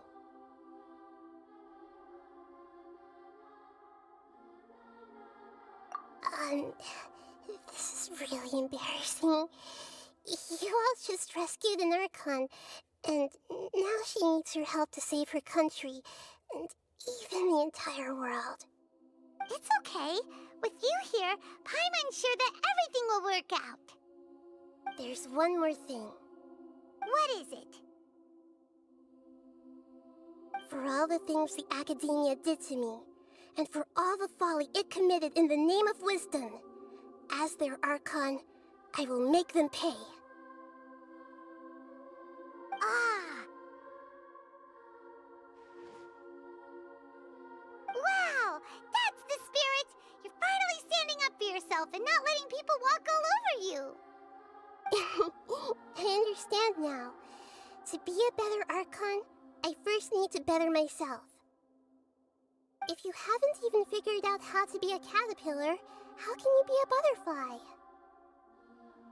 Yes, true.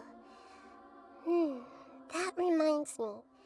I wonder how far along the Academia is with their god creation plan. We need to hurry and prevent the birth of that false god. I need to make some preparations. Since I'm now free, I can establish a direct link to the Akasha and control it.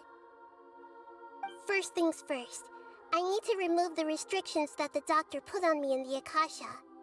After that, I'll make some adjustments and revoke the sage's permissions. The Akasha will then be like how it originally was, only operable by the Archon.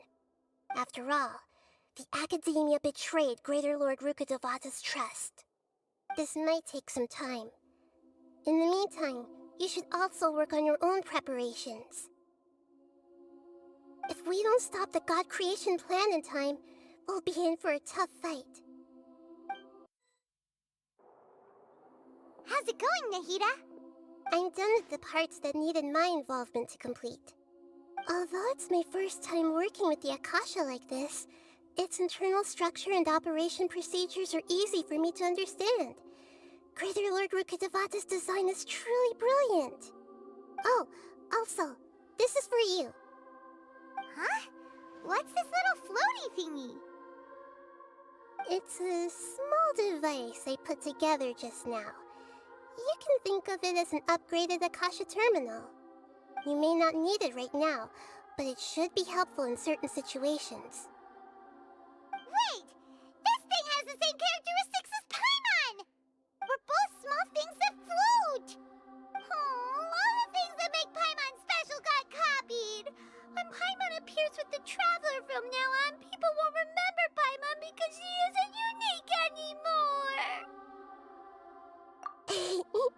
Alright, Paimon. It can't replace you. It's only a flying device, but you're the Traveler's irreplaceable friend. You're so good at comforting people, Nahida.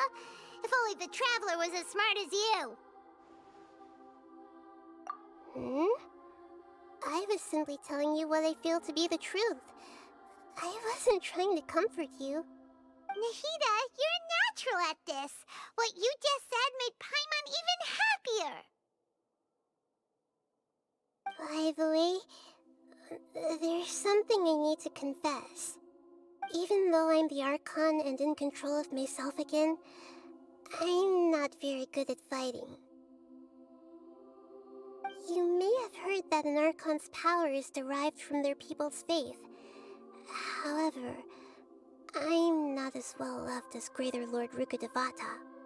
If we get into a situation where combat is our only option, I'll have to count on you, and I'll do my best to provide support. I'm glad I can rely on you. So the God of Wisdom isn't good at fighting? That actually sounds about right. I've located where the false god is. Time is of the essence, so let's get to it. What is this place? Is this really the way we need to go? Wow. Who would have thought there'd be a place like this hidden right slap bang in the middle of the city? The sages wanted to realize their god creation plan without being discovered. The safest and most convenient way would be to build within the academia itself. That's true. They were already hiding one god, so why not two? Judging from the structure here, the project is a huge undertaking. The sages really saw the god creation plan as their ultimate goal. But this place doesn't look like it could have been constructed by the academia alone. The Fatui under the Doctor sure didn't hold back. They provided a lot of technological support. Yeah, or else they wouldn't have been that generous.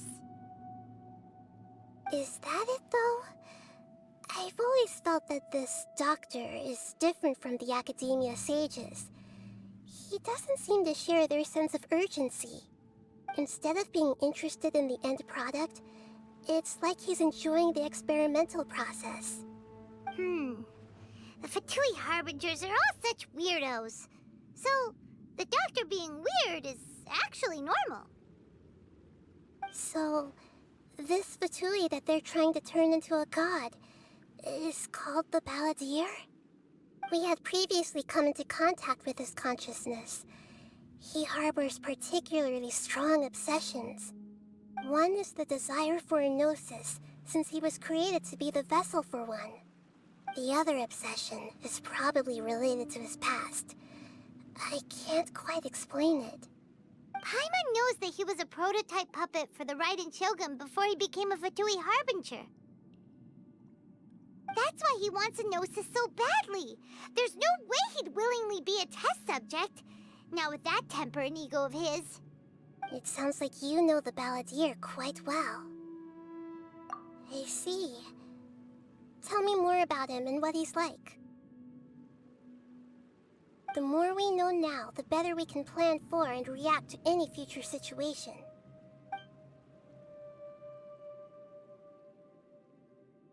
I see.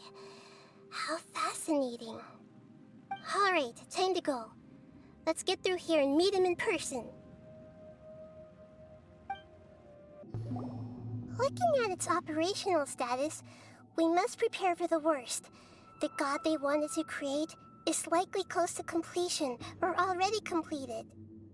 Oh no! What should we do? Paimon can't imagine how hard it would be to fight against a Fatui Harbinger with a gnosis. Are you nervous, Paimon? If you really want to know, of course Paimon's nervous! Aren't you too, Nahida? Yes, I am. This is probably the first time I faced with a calamity of this degree since my birth. I feel not just nervous, but curious as well. Curious? Curious about what? Curious about her fate. To me, everything we perceive in this world, everything we learn, and everything that happens to us is considered knowledge. And if it's a form of knowledge, then it can be understood. However, only fate is about that which has yet to occur, so it has always drawn my curiosity.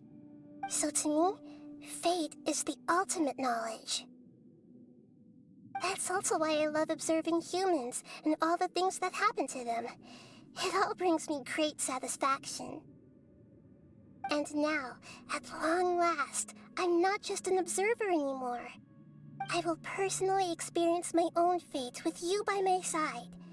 Isn't this such a wonderfully exciting thing? Ah, so that's what you mean.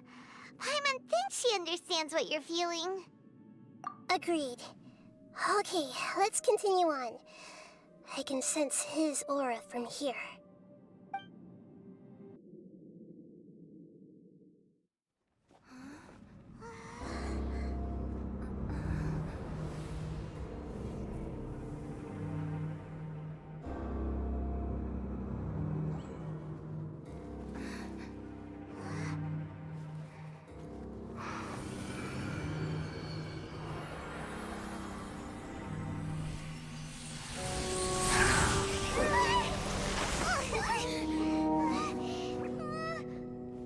Who would have thought the world would be so eager for my birth?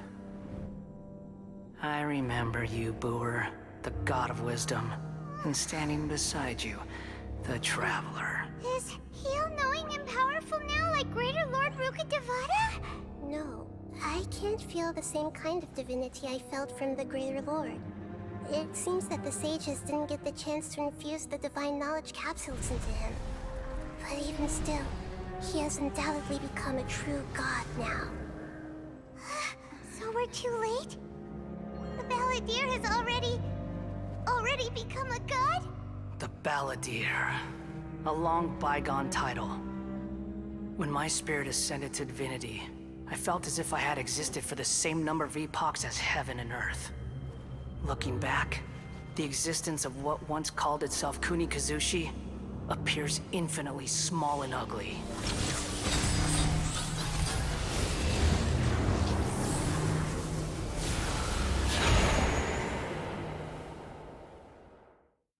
This imposing aura, it really feels like a god's.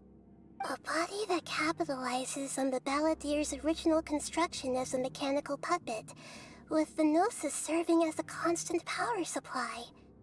How much effort and resources did the sages put into this? From a purely technological perspective, it's a commendable achievement indeed. It's no exaggeration to say, this is the culmination of human wisdom. You sure are something! Dishing out compliments at a time like this? But I don't think he's reached the spiritual height of a god. Strife is engraved upon every god and every gnosis brought forth into this world. Can you feel it? The exhilaration of such power, and the thrill of anticipation for our contention. Nahida wouldn't feel the same things as you! Do you not realize that you are interrupting a conversation between gods? Lowly creature, know your place! The strife engraved upon a gnosis. You're talking about the Archon War. Tevat's current peace was not easily won. I didn't personally participate in the Archon War, but the way I see it, all those losses were meaningless, driven by the demands of the laws. There's no point in bringing it up again. Is that so? Yet I am deeply disappointed that I was never allowed the fortuity to personally participate in the Archon War. This is a first. Encountering a god in this world who does not crave power. No wonder your own people have abandoned you, god of wisdom. Your judgment is as your existence, unsubstantial. This is where everything ends, Booer. The god of wisdom. You should know that wisdom cannot solve every problem. Like now, where your only option is to face me in combat.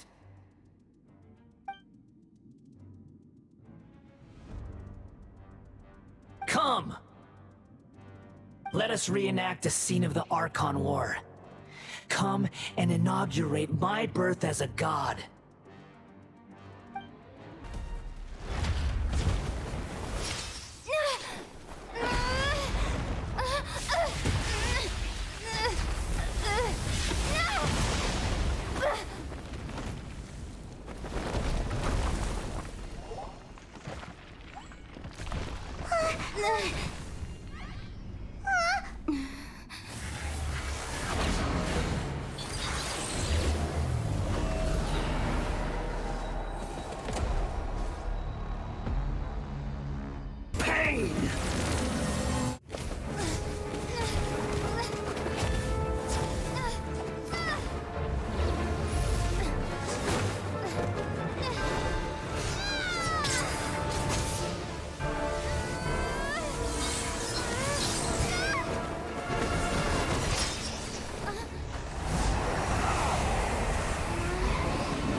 This is supposed to be a battle between gods, yet you choose to hide behind a mortal. And now, you're acting like you'd sacrifice yourself for a human. Are you having fun proving a false sense of heroism to yourself, Booer?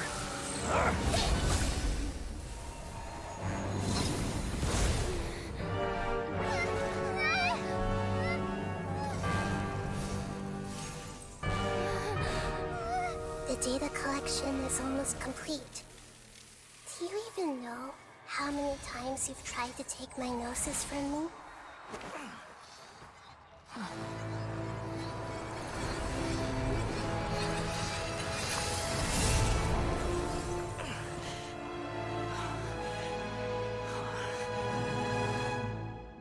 We just concluded the 168th loop. Did you know that in the effort to create you, the people of Sumeru were forced to live through the exact same number of Sub-Zerus festivals and Samsara cycles? The power of dreams. When did you use it on me?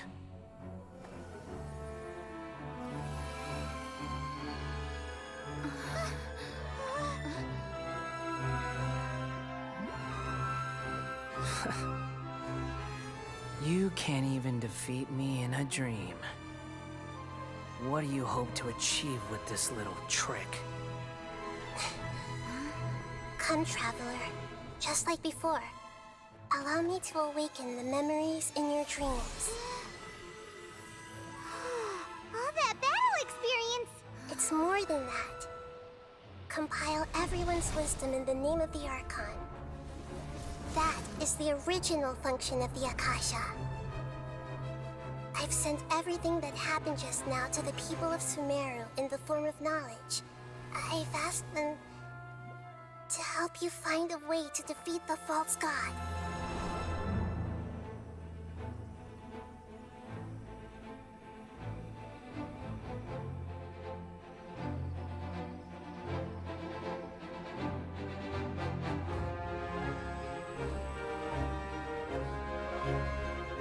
Now, all of Sumeru's wisdom is at your disposal. Meaningless tricks won't save you.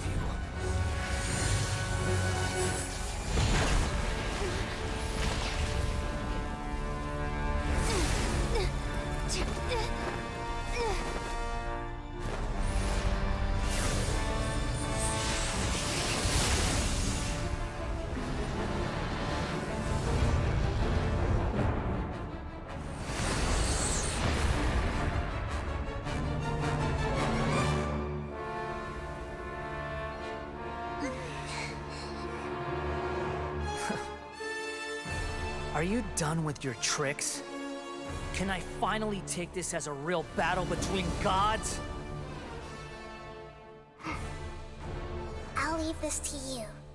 The first sage of Boor.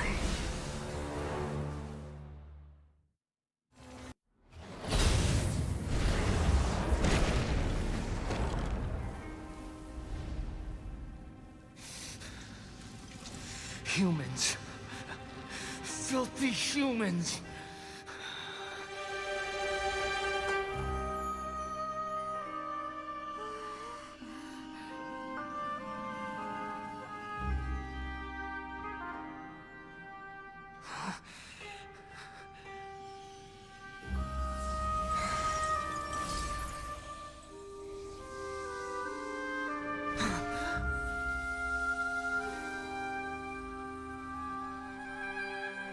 No! Wait! Please! Anything but the Gnosis!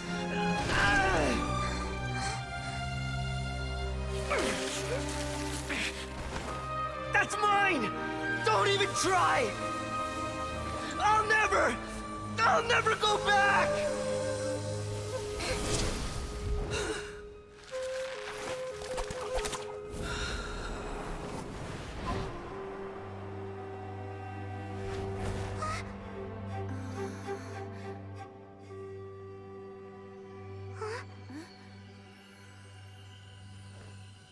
We haven't yet found the answer to the most important mystery. Irminsul is still waiting to be saved. With the power of another Gnosis, we may now finally understand the last memory of Greater Lord Rukkhadevata.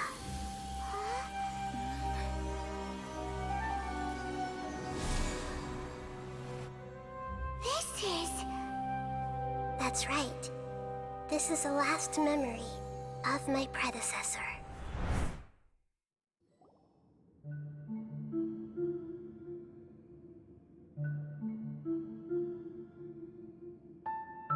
Huh.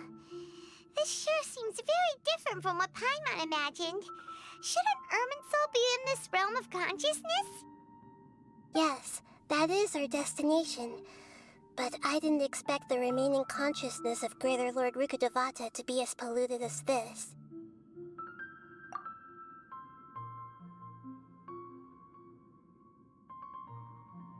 Forbidden knowledge? It seems you know about a concept that even I don't completely understand. Could you tell me what you know?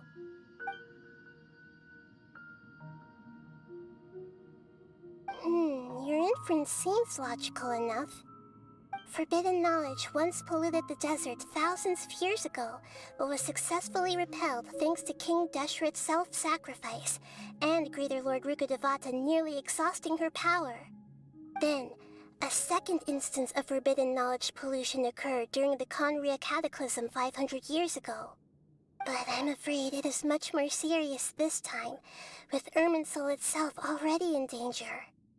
So, if we're in the remaining consciousness of Greater Lord Rukkhadevata, and it's also been affected by forbidden knowledge pollution, then does that mean, in order to save us, Greater Lord Rukkhadevata?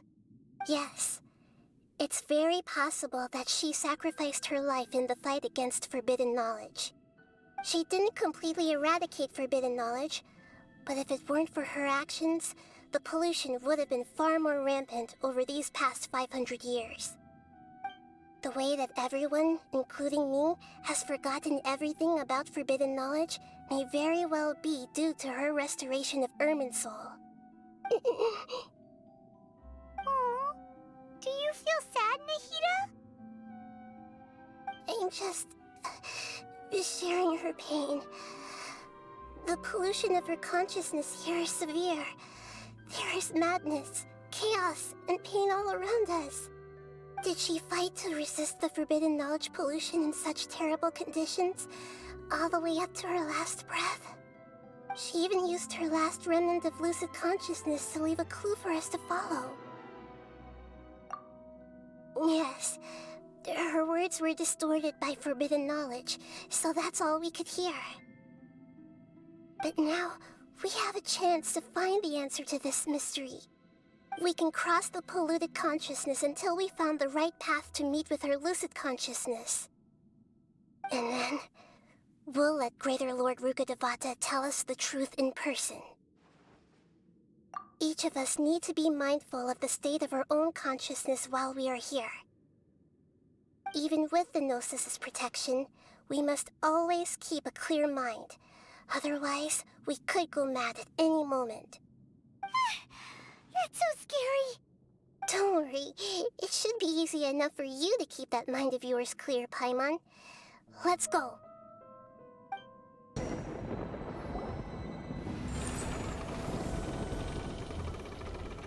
We changed direction. Are we still going the right way, Nahida? Judging from the current route, the boat of consciousness will soon take us out of here.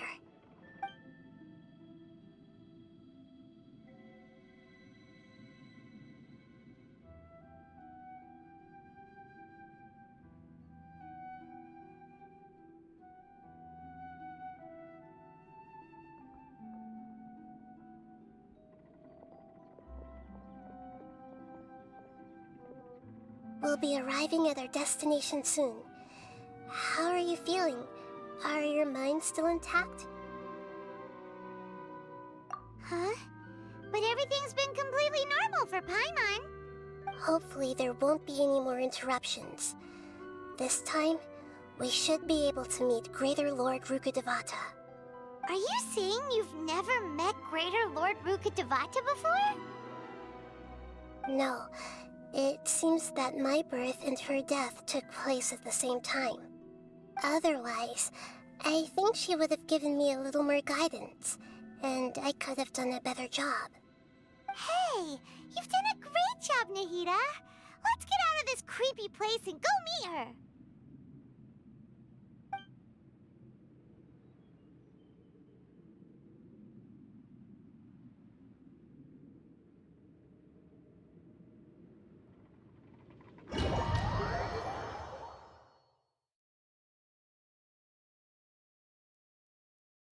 So, is this the place you were talking about? The base of Irminsul?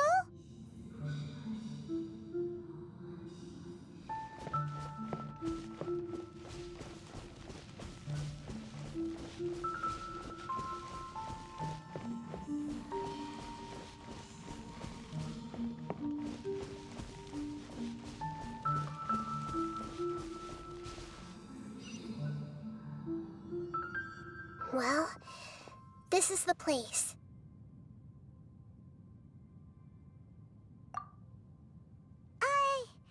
We're here to find Greater Lord Rukkhadevata, right? But the one standing over there is... Is that... me? She looks exactly like me. Are you Greater Lord Rukkhadevata? Yes, that's me. Are you surprised by my appearance? Irminsul and the surrounding lands have been reproduced here as they were years ago. But this is just a realm of consciousness. We are manifestations of the same nature. Hence why we would appear exactly the same. We're of the same nature? Why? Because you are me, and I am you. You are me in the new samsara. The new samsara? As Greater Lord Rukkhadevata, I'm the avatar of Irminsul, and you are the purest branch snapped from Irminsul. Imagine it this way. Even if a tree dies, its branches will eventually take root and grow, continuing the tree's life in another form. I'm merely the remaining consciousness of Greater Lord Rukkhadevata. The real me has presumably died a long time ago.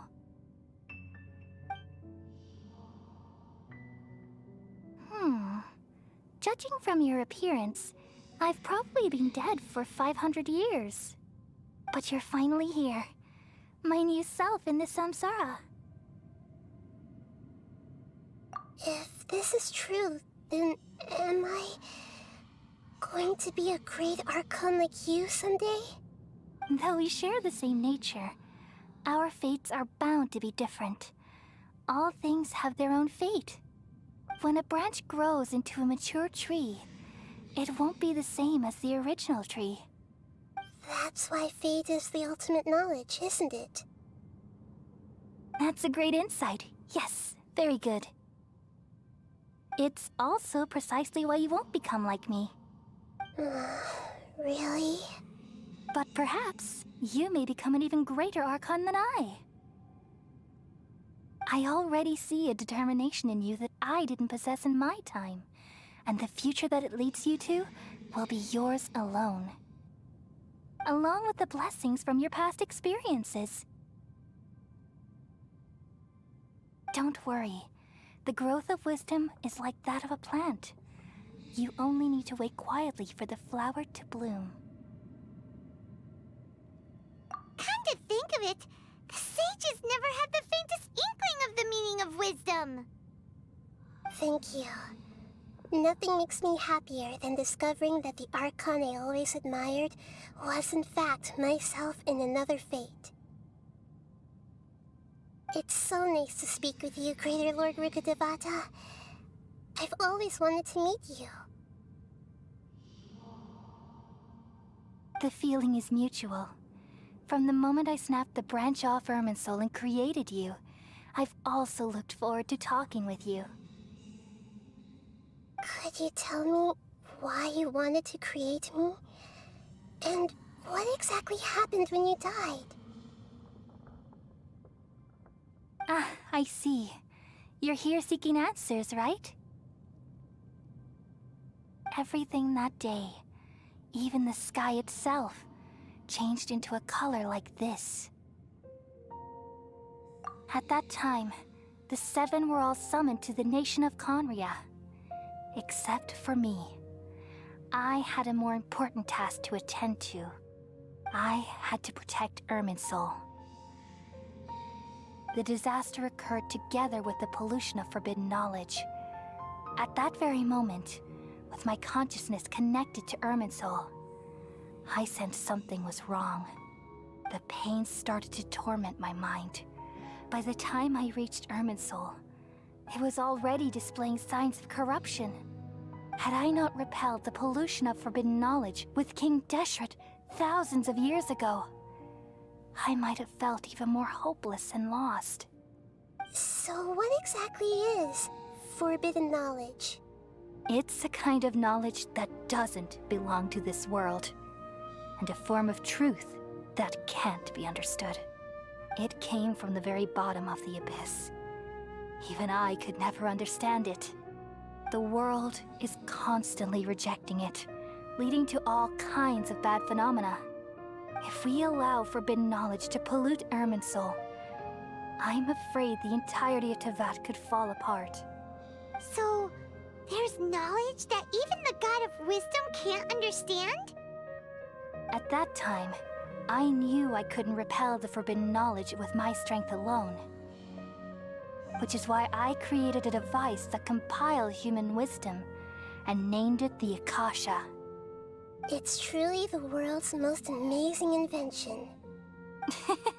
Thank you. For a long time, I thought dreams were the fruit of human wisdom. Though it was selfish to do so, I borrowed people's dreams using the Akasha. Then I compiled their wisdom and all of my own power.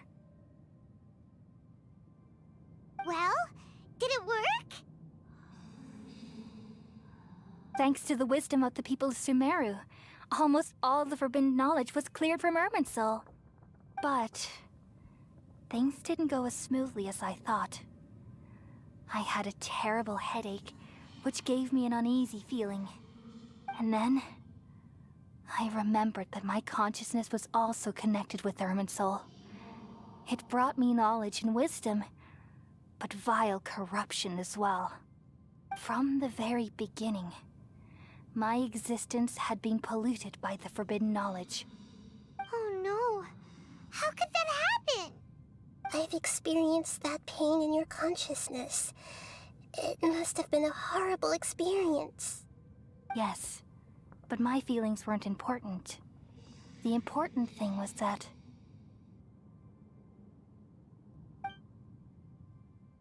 even if I died, my existence and everything related to me would continue to exist in Irminsul as memories and knowledge, meaning that the forbidden knowledge couldn't ever be permanently eradicated.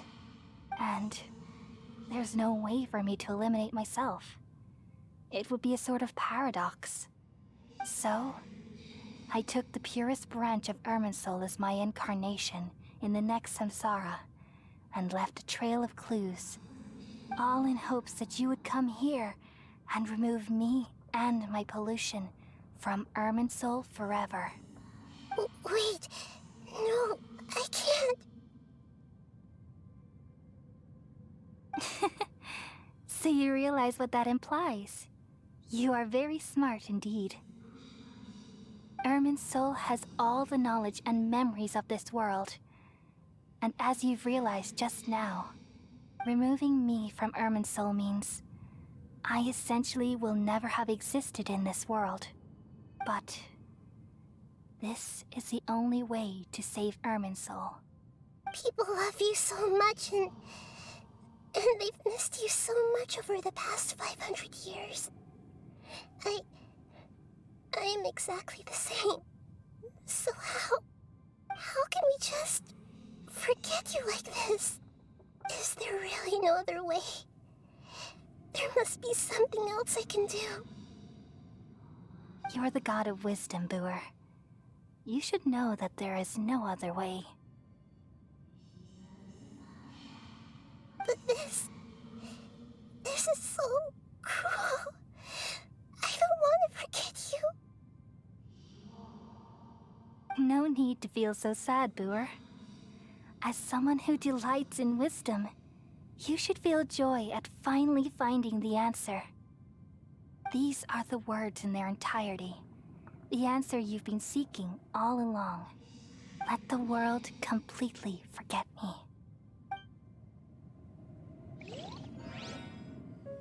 We all nestle under the great tree of wisdom, peering out to perceive the world.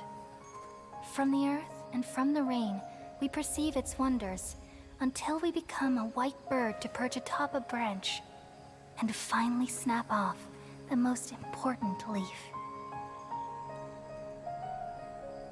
Once upon a time, I alone dreamed in this world. In my dreams, everybody would also dream after they fell asleep. Wild and wonderful thoughts would emerge from their minds. Some tumbled to the ground, and others floated to the sky, connecting all things in the world into one dazzling net. Among a plethora of worlds were numerous smaller worlds, all of fate, finding within the tapestry their brilliant glow. I gradually understood that these indescribable and constantly changing things are the most profound things in the world. Only they can completely repel the madness. Only dreams can awaken consciousness from the deepest darkness.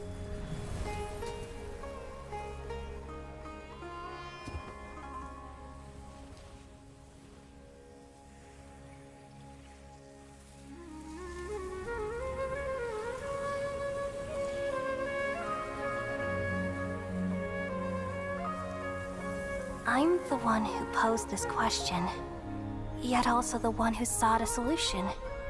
Saving the world with the dreams of the people used to be my answer. And now, you've also found your own answer, and I shall return all the dreams to the people.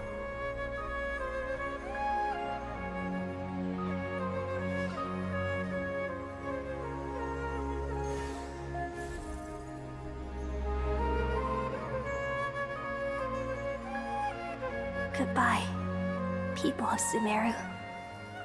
May you be blessed tonight with the sweetest of dreams.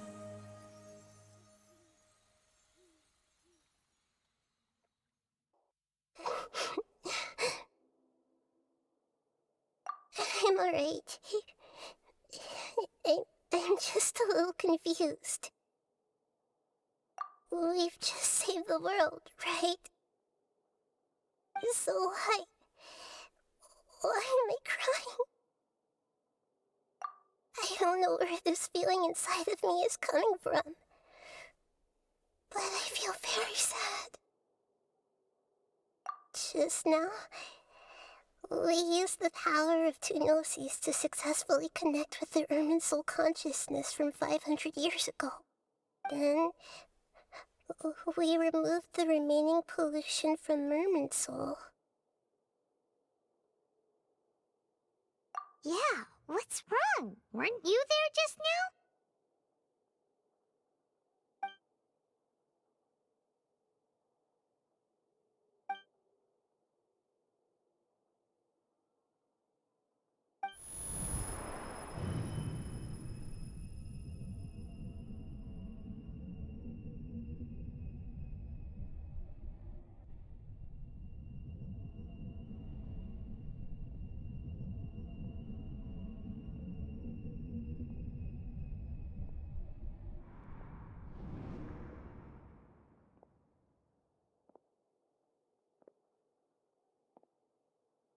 Huh?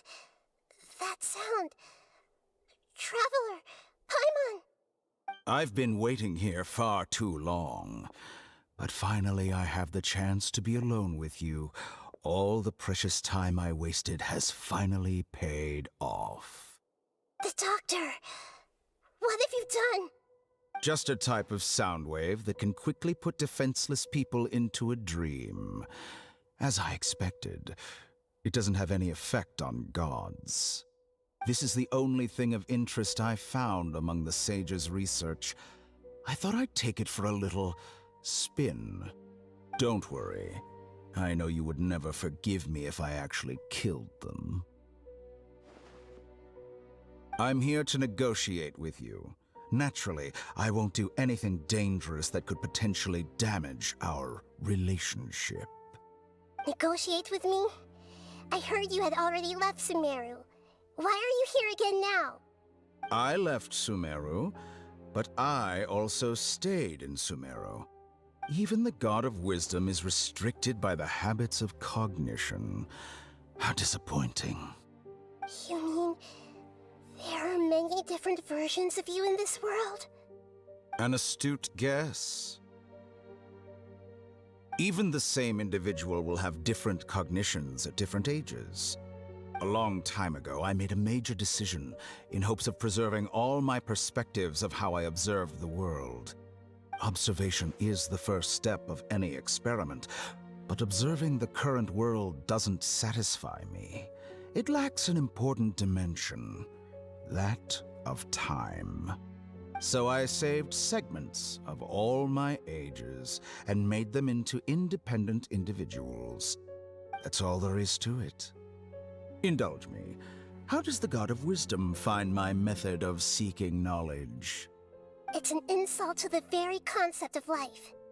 Life inherently has many rules and restrictions, each with its own significance and reason to exist. They can't be broken on a whim. Good. Amazing, even. Indeed, it's difficult for humans to make peace with themselves, not to mention oneself from a different period. Since you were in the academia, why wait until now to show up? You could very well have stopped us and helped that fake god. Simple. Let me ask you this. Would any staff member ever help the subject in the middle of an experiment? It was my experiment. So why should I interfere with the results? The academia saw the plan to create a god as their ultimate goal, yet you only saw it as an ordinary experiment. You really are crazy. If the experiment succeeded, you would have had a new god on your hands. How would you have faced your own god then? Would you still take the same stance? Would you still hold the same view of yourself? I'm first and foremost a scholar. These results should be left to the judgment of the hypothetical me confronted with that outcome. But you're right. And that's exactly why I'm disappointed with the conclusion of this experiment. As an individual, you don't have any sense of belonging. You seem to have even fewer convictions than a typical scholar. Oh no, I certainly have my own convictions. They just don't fit your standards, that's all. All right, that's enough conversation for today. The experiment is over, and it's time to tidy up the equipment and reclaim any useful materials. For example, the Gnosis. Lesser Lord Kusanali, you're an intelligent Archon. I'm sure you understand the disparity in our combat abilities at this time. Besides, you have no way to use that Electro-Gnosis in battle. Didn't you say you were here to negotiate with me? Somehow, it's starting to seem like you intend to take it by force now. I'm merely stating a fact. After all, I'm also a scholar. Naturally, I hope to show proper respect and dignity to the God of Wisdom. Your hypocrisy is built on absolute confidence. I understand your scheme, but... what if I were to destroy the Gnosis now and awaken the heavenly principles? Awaken the heavenly principles? Do you think that's really possible? The heavenly principles have been silent for many years, but the Gnosis are symbols of their control over Tevat and all the laws. Will the destruction of a Gnosis attract the attention of the heavenly principles? And if so, how do the Fatui plan to deal with the consequences? Do you dare to gamble such a possibility with me?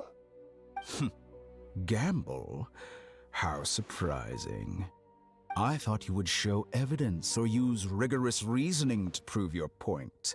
The word gamble is the last thing I expected to hear from the God of Wisdom. But this is a clever move.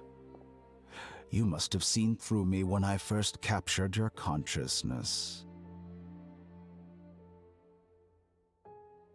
As a scholar, I respect all possibilities. This has always been my principle and is an essential trait as an experimenter.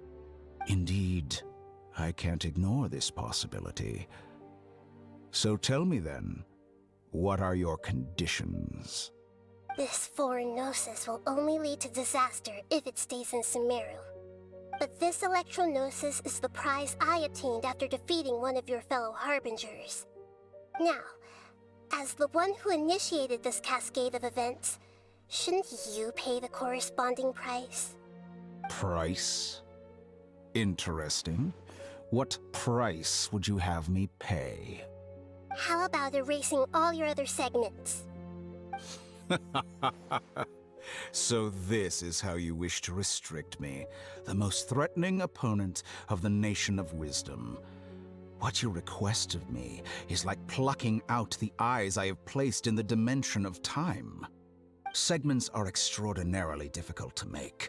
They require extremely rare resources and enormous amounts of time and effort, requiring me to destroy them all here and now. Bravo. A suitably wise decision on your part. Yes, how very interesting. Can I assume that you have long been wary of me? Among all the versions of me, this segment you see now is the most selfish. If it weren't me, your idea wouldn't have worked. What did you see when you were imprisoned? You were observing me, and that's how you know I've long grown tired of their doubts and endless arguments. Like you said, it's difficult to make peace with yourself. Being as smart as you are, have you managed to do that? I see. If you think all those versions of me are worth a Gnosis, then deal. You sure didn't hesitate much. Is the relationship between all the versions of you really that bad? I don't think there's any need to dwell on that. The surplus versions of me can be exchanged for a Gnosis. Do you think anyone can offer themselves at a higher price? Besides, with my abilities, it's only a matter of time until I find better perspectives. Perhaps it's best to say, you're just temporarily ahead. But what I'd like to know is, how can you be sure that I've really erased them? I can see your remaining honesty.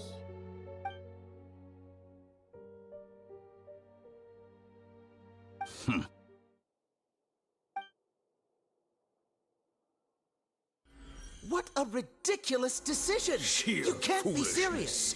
How could I have been so short-sighted? You think this is the end? Wait, I'll have my revenge! You'll make this moment count. You will regret this! Well, have you confirmed that it's complete? Here, take it. The future of Sumeru City will be in my hands alone. I will shut down the Akasha and let curiosity and the thirst for knowledge drive the realm of academics once again. There won't be any further gaps for you to exploit. It truly pains me that my academic achievements have never been appreciated in my homeland. Of course, I have no interest in being rejected by this city for a third time. Another chess piece. And where is your dendronosis? Don't be greedy, Harbinger of Snezhnaya. No, this is a different transaction. If you intend to turn off the Akasha anyway, then there's no further use for the Gnosis of Sumeru, is there? Besides, isn't it the Archon's duty to deliver what's desired of the Seeker? Oh, judging from your expression, you don't seem to find the idea very agreeable. Then let's think of it this way. Since you're the god of wisdom, how about I exchange some knowledge with you? People exchanging knowledge with the God of Wisdom is the stuff of legends. Yet here you wish to exchange knowledge for the God of Wisdom's property. Arrogant as that is, it has piqued my interest. Let me ask you, have you in all your mighty knowledge ever heard the rumor that the skies of Tevat are fake? Huh?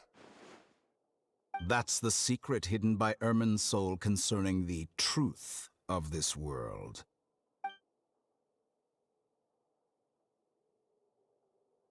Once I finish telling you about this, it will be time for me to say goodbye. With negotiations, we've all gotten what we wanted. I'm very glad I got to meet you like this. Your arrogance may know no bounds, and convictions may mean nothing to you. But I'll still listen to what you have to say.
Together! Okay, wake her up.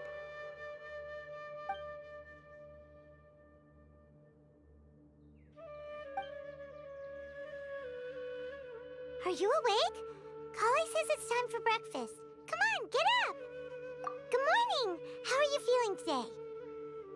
Good to hear. It looks like we've recovered pretty well. Not even Tainari could stop us from going out now, right?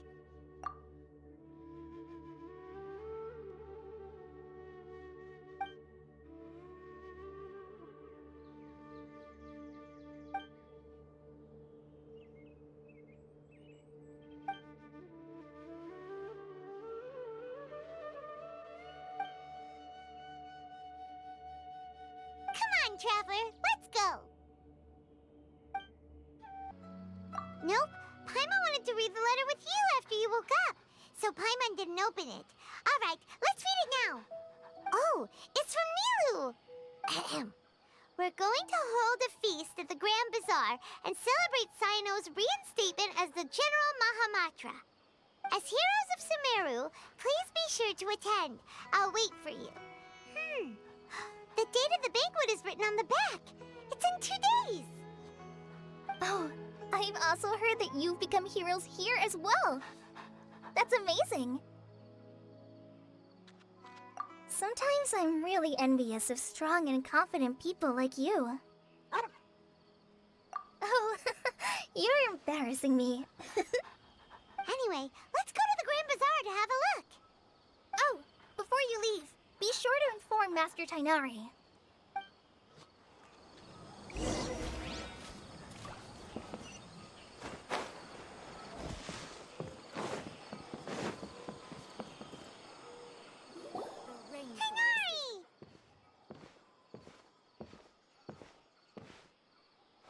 Good morning. How do you feel today? We feel much better. How about you? I'm recovering well. Thanks for asking. But from the looks of it, you seem to be already busy with work again. It's fine. I'm not that busy, really. The Elazar patients have recovered, as well as Hypatia. For now, I only need to tend to my Forest Watcher duties. It seems once Irminsul started getting better, everything else started to recover too. Yes, but there are still some residual effects. The withering is one example. Though it won't spread anymore, the existing zones won't just disappear. We forest rangers will still need to do the work. By the way, we have some good news. Cyno got his position back. This news is hardly new. He had already mentioned it to me before. Huh? You mean he was already here? Why didn't he come to say hi to us? He visited once, but he was afraid of disturbing you while you were resting. He just asked me a few questions and left. Then you probably already know all about the celebration feast. Celebration feast? No, I haven't heard anything about that. Huh? But didn't Nilu say in her letter that they would celebrate Cyno? He didn't tell you? Perhaps, or alternatively, he doesn't know about it either. Come to think of it, Cyno doesn't seem like the type who'd enjoy a celebration feast. You and Kale are both Cyno's close friends. Why don't you come to the feast with us? Kala has taken over some of my tasks these days. I don't think she'll have time for it. Not to mention me. You see, some VIPs have come to the forest recently. Huh? VIPs? Very important Paimons? Well, technically speaking, they are former VIPs. The sages involved in recent incidents have begun their training in the Avidya forest, and the people they had previously imprisoned have all been released. Huh? Yes, he's a little weak, but he isn't injured and his condition is stable. Lesser Lord Kusanali, in her boundless mercy, has decided to spare Azar and the other wrongdoers. Supposedly, they were ashamed of their shallow ideologies and have decided to dedicate the rest of their lives to cultivating wisdom in the Avidya forest. When they learned that Lesser Lord Kusanali had defeated the Balladeer and saved Irminsul, they were shocked at first, but also became happy, feeling that the sacred light guiding them on the path of discovering wisdom had begun to shine once again. As a result, work has increased for the forest rangers. That sounds really exhausting. There's nothing we can do, really. But that's another topic. Back to the matter at hand. Are you two planning to head out? Ah, right! We're here to request permission to head out. Would that be okay? You've recovered well. You may go, but be careful.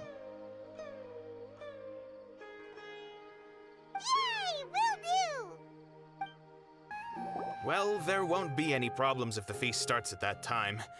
Everything has already been prepared. Mr. Zubair, I finished tallying things up here. Well, except for the guests.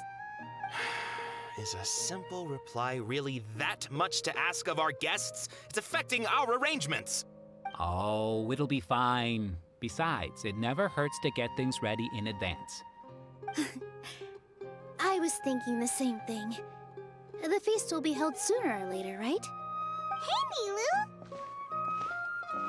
Traveler, Paimon! We got your letters, so here we are! You're the best! The other guests haven't even replied yet. Huh?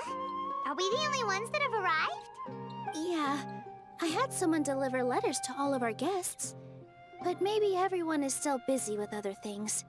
Look, I get it. Sumeru is in an extremely important period of transition right now, but even if your friends are important figures, they shouldn't just ignore your request like this. Nilu is Sumeru's #1 celebrity, after all. You have no idea how happy I am to talk to people with good taste. If you consider enjoying Nilu's dances having good taste, then almost everybody has good taste. Because Paimon thinks everybody will love her performance. That's right. We all think she's amazing too. Nilu is an absolute favorite among those of us who frequent the Grand Bazaar. For Outlanders, you have a great eye. Master Zubair, let's have a vote for the most outstanding audience members next time.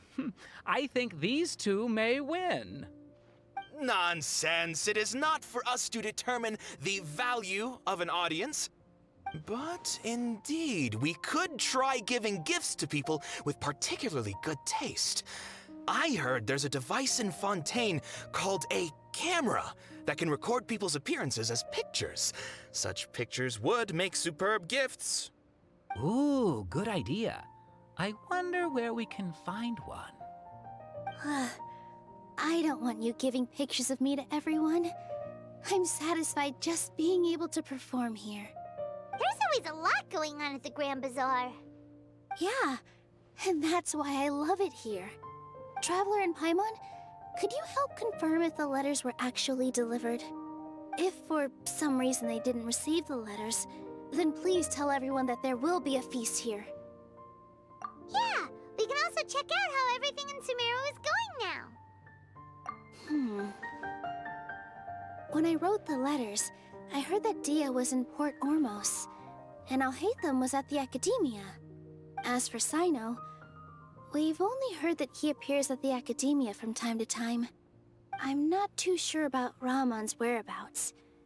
My guess is that he's with Dia. As for Dunyarzad, I just hope she's feeling better. I sent her a letter, but I was afraid of disturbing her. If you have time, please ask about her for me. Okay, got it. Let's go, Traveler.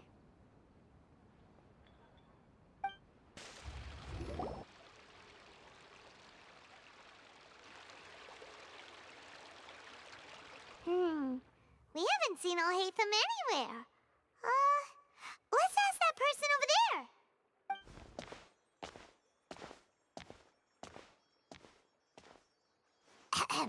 Hey there, have you seen Alhaitham around? Yes, it seems Scribe Alhaitham has gone to the House of Dana. You should be able to find him there.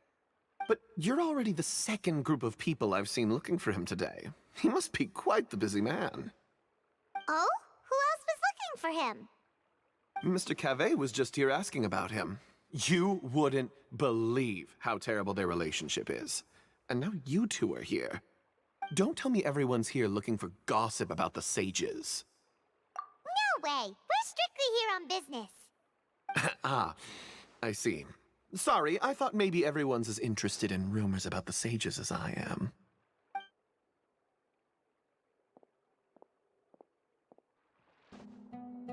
Alhaitham should be around here somewhere, right? Oh, he's over there! But it looks like he might not have time for us.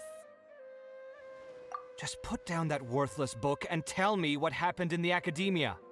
This is not just some worthless book. Do you have any idea how difficult it is to find a physical book like this in Sumeru? It doesn't matter. It's probably just another thing that you used your authority to get your hands on anyway. Just put it aside. Listen, I came back today only to hear that the sages have disappeared. Oh? You sound surprised. I thought you would already know the inside story. Would I be here asking you if I knew? You're the scribe, not me. So just tell me what you know already. Well, I almost became a sage. Huh? Oh, don't sound too surprised now. You're the renowned Kaveh, light of the Ksharawar. Besides, as a master builder and craftsman, chances are you'll be appointed as a sage too. Why do I feel like you don't really mean it? Huh. What makes you say that? Why would you question my heartfelt sincerity? Maybe it's because you've never said anything good about me before. Yeah, well, I share a similar sentiment, and anyone who knows you as well as I do would surely do the same. Oh, you... See? This is why I hate discussing anything with you. Your ridiculous and arrogant attitude always gets in the way. It seems that you really can't stand my personality. Ha! What was your first clue? Well, then you might as well move out of my house. Are you threatening me? Stooping to a new low, I see. Ugh, and don't change the subject. You, a sage? What a joke. The academia might as well just close tomorrow. Are they having a fight? Forget what's going on with the academia. Haven't you been busy with your construction project? Tell me, when are you going to build yourself a mansion? Don't get me started. I get angry just thinking about it. So, what great building did our master architect work on this time? Like I need to tell you. Keep your nose out of my business. No, I think we deserve to know. Where were you when Sumeru needed you most? I was in the desert for a large project, but considering Haravatat's utter ignorance of architectural and aesthetic matters, you probably wouldn't understand. Which is truly unfortunate. I can only pity the man who doesn't understand the first thing about beauty and romance. Unlike a true... Hold on, wait a second. What do you mean by when Sumeru needed me most? Well, while you were out fiddling around in the desert, many people came together to save Sumeru from a crisis. Ha! And you think I'd believe that? Look, all you really need to know is that Azar and all his accomplices have all been overthrown. Huh? What nonsense are you talking about? It's no skin off my nose if you don't believe me.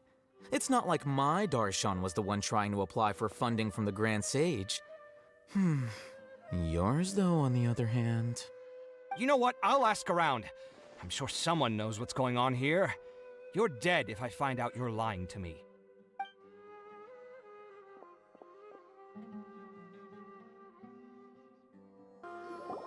Hey, Alhaitham! Oh, it's you two. What's the matter? We're running some errands for Nilu. Have you received her letter? Letter? Nilu said she sent out a letter inviting everyone to a celebration feast in 2 days at the Grand Bazaar. We'll also be celebrating Sino's reinstatement as General Mahamatra. If she addressed the letter to Alhaitham of the Academia, then the letter should have gone to my office. I've been busy these days, so I haven't had time to check for any new mail at my office. I only now have some free time to attend to personal matters. Have you always been so busy with your work? Of course not. I'm only busy these days because several sages have been dismissed recently and the whole academia was practically turned upside down. Kainari told us they all went to train in the Avidia Forest. Apparently they will spend the rest of their lives there. That is already the best possible ending for the likes of them. 4 of the 6 great sages were possessed by their desire for power and attempted to create a new god. In order to pull it off, they even imprisoned the other 2 rational sages. To imagine such things could take place in the academia. I don't know where to begin. Yeah, You're right. Huh. Feels kind of strange to hear them called that after all this time. But then again, the 6th grade schools sounded pretty impressive too. Yes, at least that's how they're supposed to sound. It's said that when the Academia was first founded, the Dendro Archon herself established the 6 great schools, each representing one of the 6 different types of wisdom. Numerous Darshans have sprung up and faded. Only the 6 Darshans attaching themselves to the 6 great schools have stood the test of time and obtained permanent seats in the Academia. Now, the 6 Darshans are nearly synonymous with the 6 great schools, and the leaders selected for the schools are the 6 great sages. Among the 6 great sages, there is one central leader, the Grand Sage. Unfortunately, only the sages from Vahumana and Amorta remain now. They were imprisoned for opposing Azar and were only rescued after Azar's downfall. So who's managing things in the other 4 schools now? Do they need to find someone new? Yes. Normally, new sages are selected based on a strict set of criteria. Oh, didn't you just say something about becoming a sage? If they pick you, then we'd have a huge connection in Sumeru. Yes, about that. You didn't let me finish my sentence. The person in charge of personnel affairs nominated me to be the Grand Sage in place of Azar and help Lesser Lord Kusanali manage the Academia. But I refused. Huh? But why? Ugh, can't you be a little more ambitious? I'm not even interested in being one of the 6 great sages. Like I said before, I don't like being a leader. Oh, all right. So are you busy these days trying to find others to take the job? That's not my job either. I'm only responsible for handling important affairs within the Academia before the new sages take office. And the first thing I'll do is reject Kasharawar's application for funding. By the way, who was that other person just now? Is he your friend? Do we look like friends? Paimon doesn't know. That's why Paimon's asking. His name is Kaveh, my roommate. You could say he's the representative for Ksharawar scholars. Which is exactly why he always has so many problems. So everything that's happened recently must be a huge change for the people of Sumeru.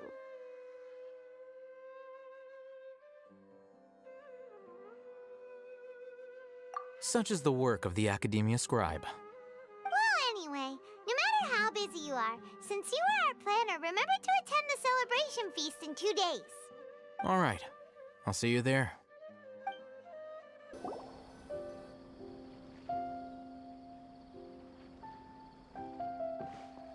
This is Port Ormos. Now where could... Is that Paimon I hear? Huh? Oh, it's been a while. How are you doing? Dunyarzad! It's been so long since we've seen you! I'm doing well. I can go as far as saying I have never been happier in my entire life. I don't know if you've heard, but Elazar has completely disappeared, and all the patients have recovered. You kidding? Knowing them and the connections they've got, I'm sure they've heard about it. That's right. My lady is feeling better now, so I'm accompanying her for a walk. Why do you still call me that, Dia? You've already informed my father of your resignation. I guess I'm just used to calling you my lady. Old habits die hard. Resignation? You mean you're quitting?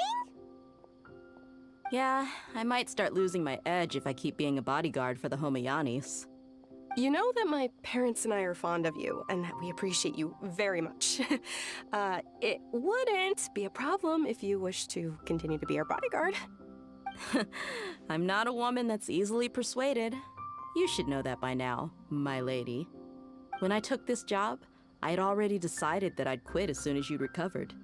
It's time for me to get back out there and chase that horizon. So what are you gonna do now if you're not gonna be a bodyguard anymore?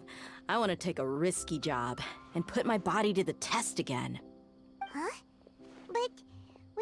literally just finished one of the most dangerous jobs ever. Are you getting bored already?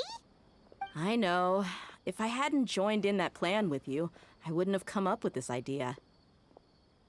I guess I still get fired up by that feeling of going all out in a fight. It made me realize that I'm still a mercenary through and through. Life is short, and I'm happy that I got to be a part of that operation. But the whole thing also made me realize that there are still many problems in Sumeru. And as a desert dweller, I'm still not completely ready to settle down on this side of the wall. Well, I remember a friend had someone bring you a message. You mean I'll hate them? I didn't expect him to still remember that. I thought he was joking. We just came from talking with Alhaitham at the Academia. Did he tell you that he suggested that I come work at the Academia? What? I heard that Azar and his cronies fell from power, and Alhaitham told me that now was a good time to find a job in the Academia, but only if I wanted to. Whoa. Paimon can't see you being anything other than a mercenary. Me neither. But I think Dia would look great dressed up as a scholar. Ugh, forget about it. I wouldn't last 10 seconds in there. Alhaitham probably just liked the way I worked and knew I'm good in a fight, so he suggested I find some work in the Academia. But you know, if you take him up on the offer, Sino might actually agree and let you become a Matra. Because you're super amazing! The Matra have all the talent they need as long as they have Sino. I prefer to be free to live however I choose. In fact, I chose this job from the very start because I knew it'd be right up my alley. Even if being a mercenary means facing all kinds of danger. A lion has to return to the wild sooner or later. If anything, being your bodyguard has been unfamiliar territory for me.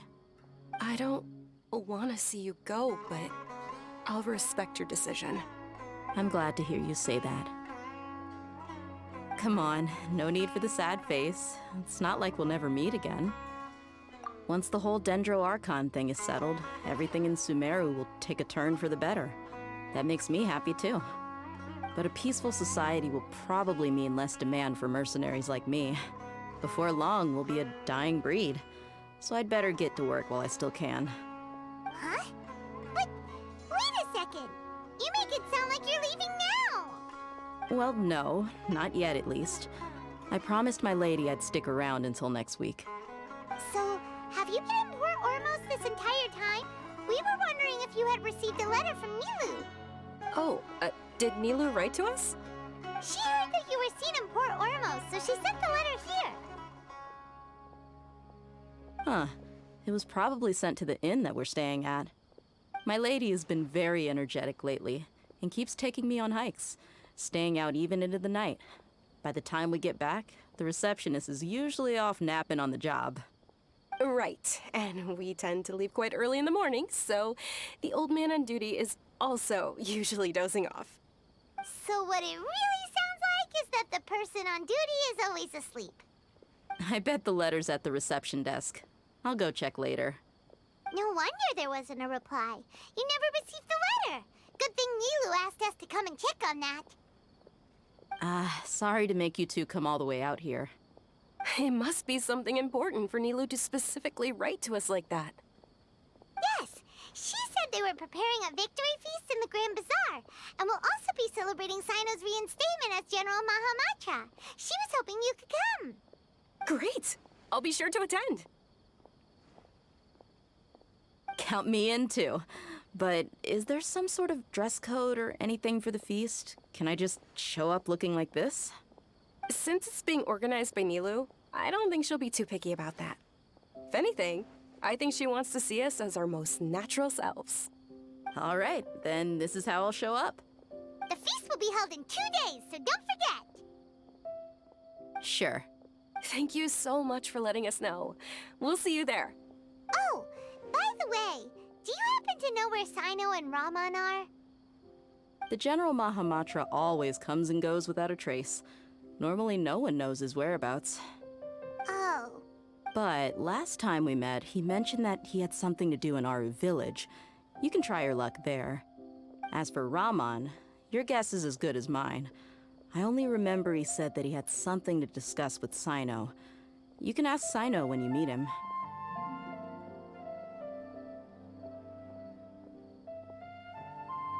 Don't mention it. You'd better get going. Alright, on to our next stop. It's been a while since we last visited Aru Village. Ah, there's Sino!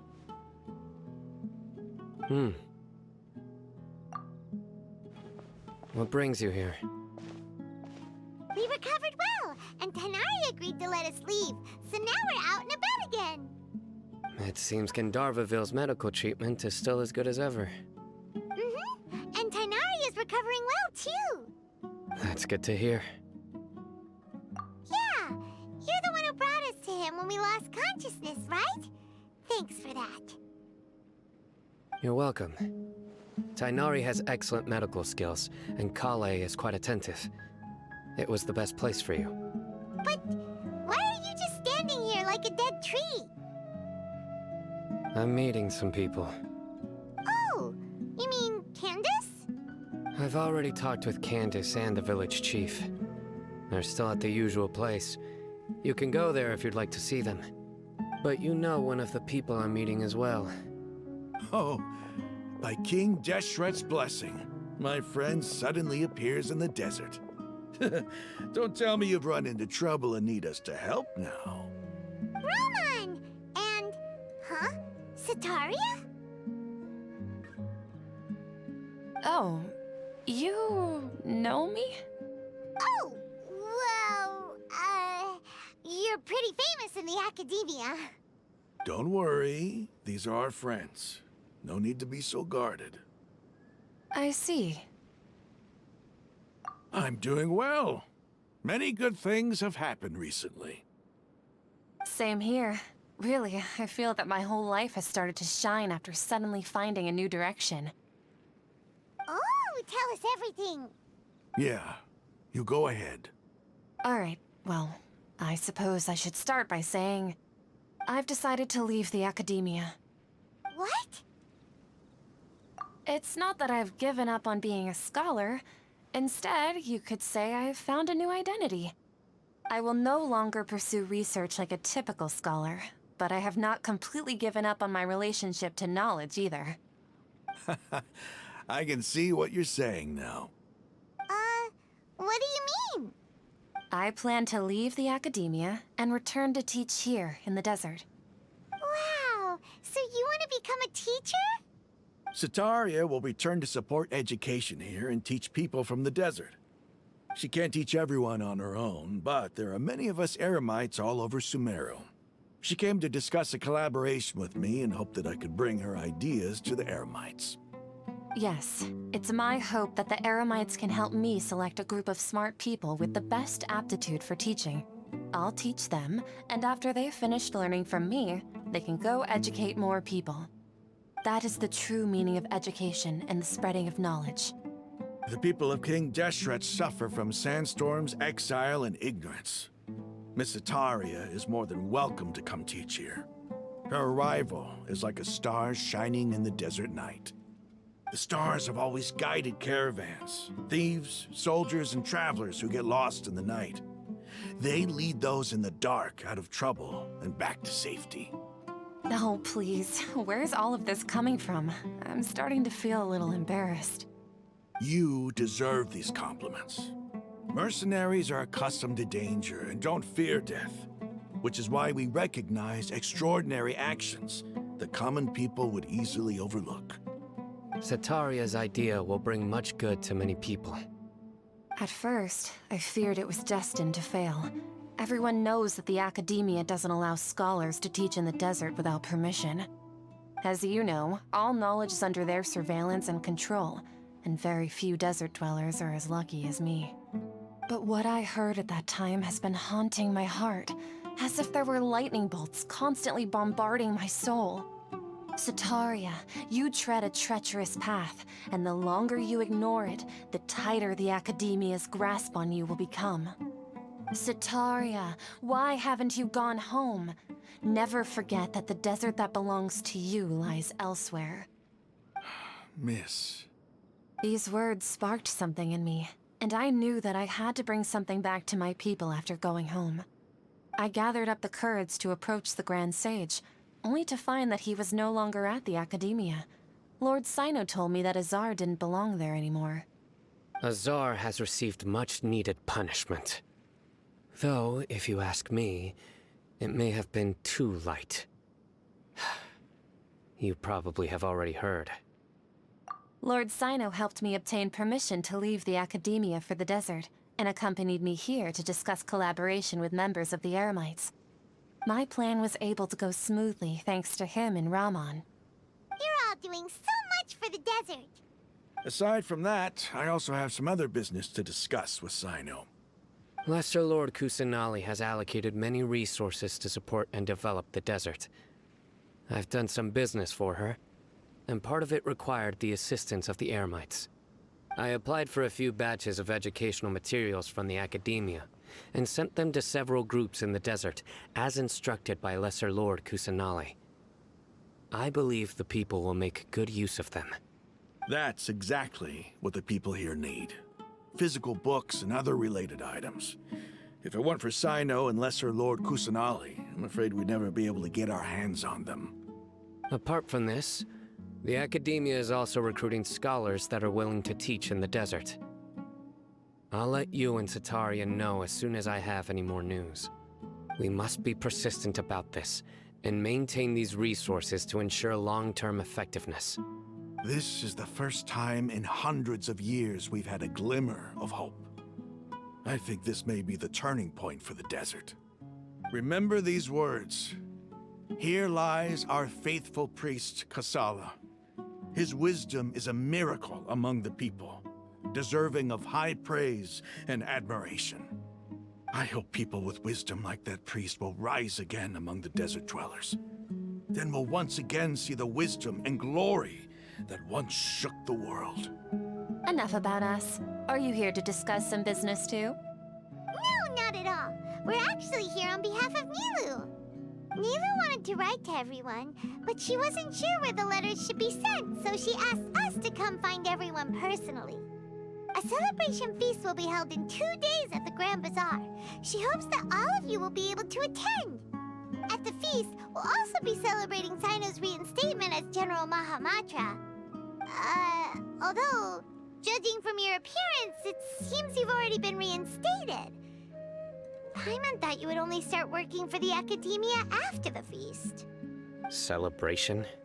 Feast? It's the first I've heard of it. Tighnari was right. He really didn't know. This feast is for you, Sino. Sounds to me like you'll have to be there. It's rare to see that kind of expression from Lord Sino. You must not like feasts very much. No, not really. But I'll go. Well, I still have a lot to handle here. Besides, I need to look after Miss Sataria in the desert, so I'll have to pass. I'm afraid I won't be able to join you. Although, if you'd be so kind, please give a message to Miss Nilu for me. The message is, I'm sorry for how I treated you before, but now I understand the beauty of your dance. It's like a light shining in the sky. You and the art you symbolize are not only beautiful, but also lively and powerful, so much so that it was prohibited. Please keep dancing, and someday, I'll be able to appreciate your art in person. Okay, we've got all that down. Our job here is complete as well. Oh, Sino, remember, party's in 2 days. Make sure you're there. Got it. Everybody's already here. Looks like we're the last ones to arrive. I'm here. Ah, there you are. Well, look who finally decided to show up. You look like you came here immediately after finishing up some work. I'm very happy to see you here. But we're not late, are we? It's just that everyone else arrived ahead of time. I propose that the last one who arrived be put in charge of today's speeches. Nah, there won't be any speeches today. Oh, really? Well, even better. Come join us over here. Let's share some great food and drinks, and chat about all sorts of fun things. Everything looks quite good. Wow! Paimon can't wait! Traveler, just look at all the delicious food here!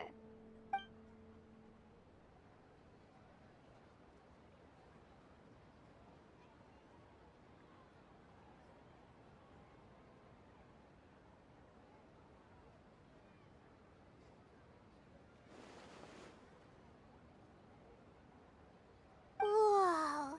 It's so delicious! Oh, this grilled meat tastes amazing! The food was specially prepared for you by everyone in the Grand Bazaar. And we have gifts that were sent by the residents of Sumeru City when they heard we were holding a feast. Everyone that came said that you saved Sumeru, and wanted me to thank you all on their behalf. Ah, feels kinda nice to be seen as a hero. I could get used to this. Being a bodyguard is also a hero's job. You've always been amazing, Dia. My lady sure has a way with words. Thanks. I'm glad to hear it. And I'm happy to meet everyone that participated in the great plan. Don't mention it. Come to think of it, we've really done something impressive together. It's unbelievable! We owe it to our abilities. And luck. Really? Why do I remember everybody thinking that luck was against us and feeling like we hardly had a chance of succeeding? That's how I remember it too. It's luck that brought us together, and it was luck that let us form a team. Then, it took even more luck for us to formulate a plan and implement it successfully. Moreover, judging from the results, everything worked out well. Yeah, everyone gave it their all when it mattered most. It was almost like a performance. We took the stage and put on our best show. Everyone played their part, and thanks to everyone's efforts, the performance was a great success. So, would you say we're good actors too? It's such a blessing that Lesser Lord Kusanali was able to return to power at the Academia. Yes! Even after being abandoned and neglected so many times, she's finally returned. Uh-huh. Lesser Lord Kusanali once used all her power in a great disaster, which resulted in her losing all her wisdom and memories of the past. The Academia basically abandoned her because of it. This should be something everybody should remember. Huh? You look surprised. I didn't say anything wrong, did I? No, everything you said is correct. That's good. Something wrong? Yeah, what's with that face? You knew all of this already.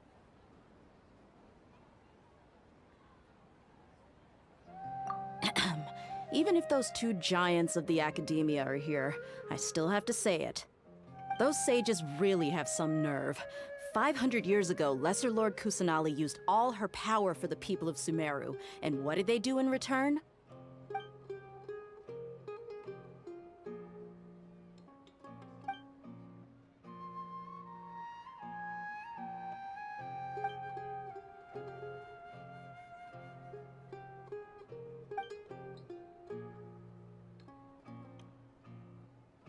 If you bite the hand that feeds you, don't act surprised when it turns into a knuckle sandwich, right, Sino?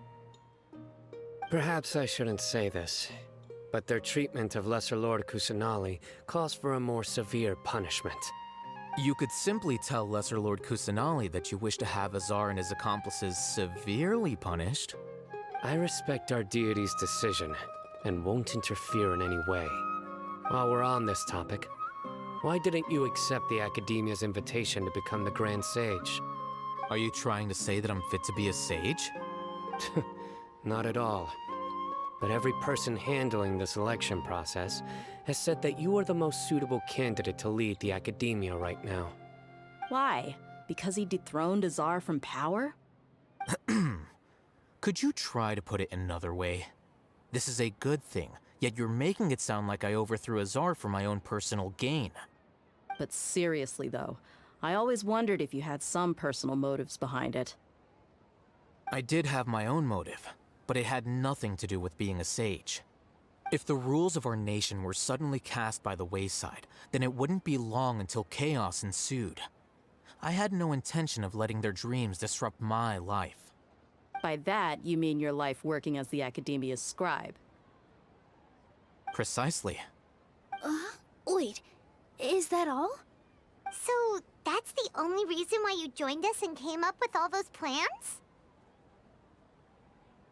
It's reason enough. You've certainly got quite the personality. You flatter me. All right then. How about you? You've already resumed work as the General Mahamatra, right? That's right. Will you be happy with that life? It's not about being happy. There are merely a lot of things that I must do. Even so, keep your spirits up and try to be happy, okay? And try to smile more every day, just like I'm doing now. Thank you. I'll keep that in mind.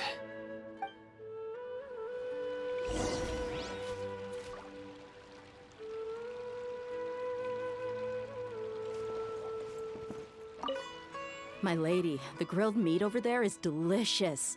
Have you tried it? Yes, I also tried some fruit just now. Oh, they're very sweet. What an amazing place to relax. No wonder everybody likes to rest at the Grand Bazaar. You said it. Oh, look who else is here.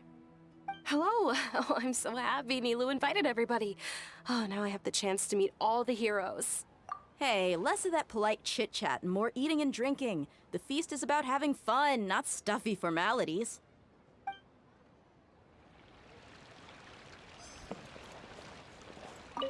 I seldom participate in such lively gatherings, but the atmosphere here is quite good.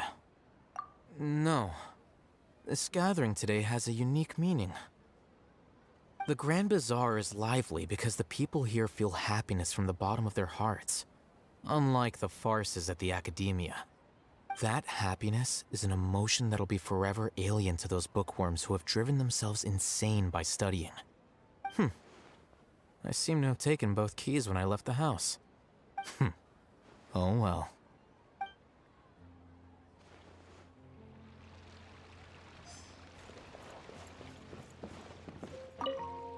The atmosphere here is good, and everything is delicious. Yeah. I don't often come to such places, but it feels quite good. I have a lot to handle these days. Otherwise, I could show you around. There's always next time. We're friends after all. This feast is pretty good. I like it.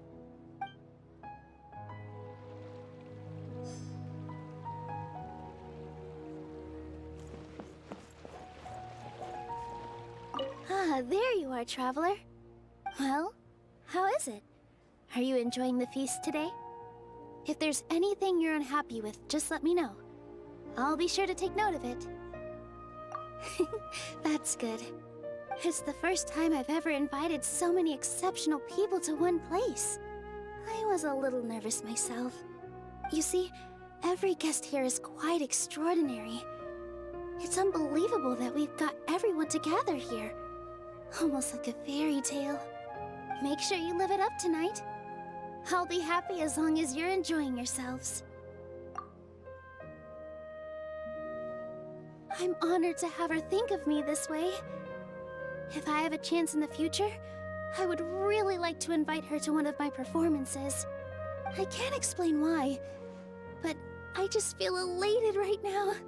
Thank you.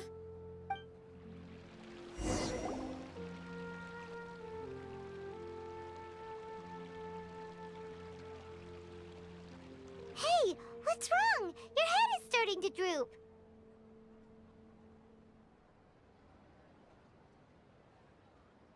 Hey, you can't just fall asleep here. Paimon will go find something delicious for you to eat. You'll wake up once you've put something yummy in your tummy.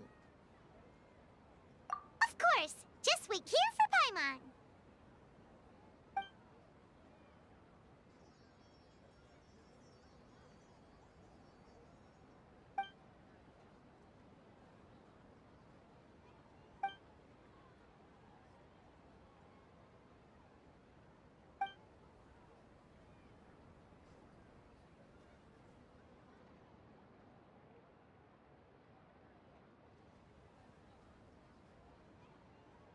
It's me.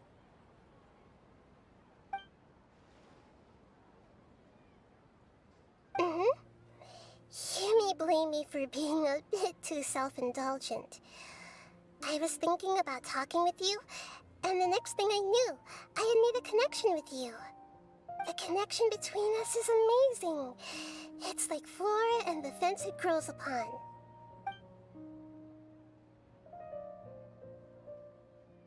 I heard there's an amazing celebration feast today at the Grand Bazaar. I wanted to have a look for myself, so I snuck in. Lately, I've been so busy dealing with all the fallout from recent events, so I really haven't had any free time. Although you've already helped me with a lot, there's still one more thing I hope you can help me with.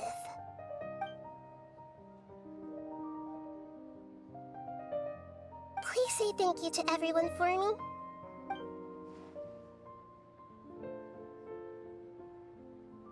Oh, is it not convenient for you to do that for me?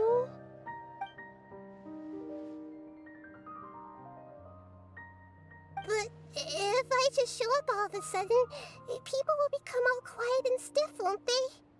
What if I end up scaring them and ruining this wonderful feast? That'd be the last thing I want.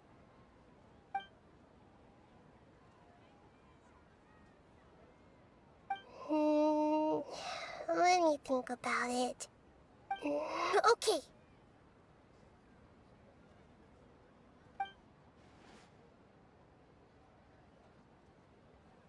Yes, I have.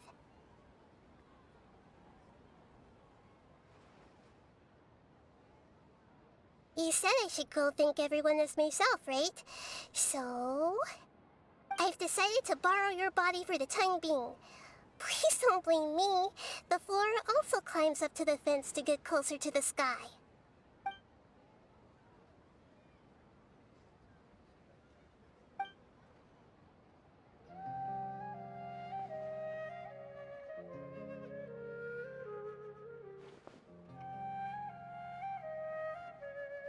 Everyone!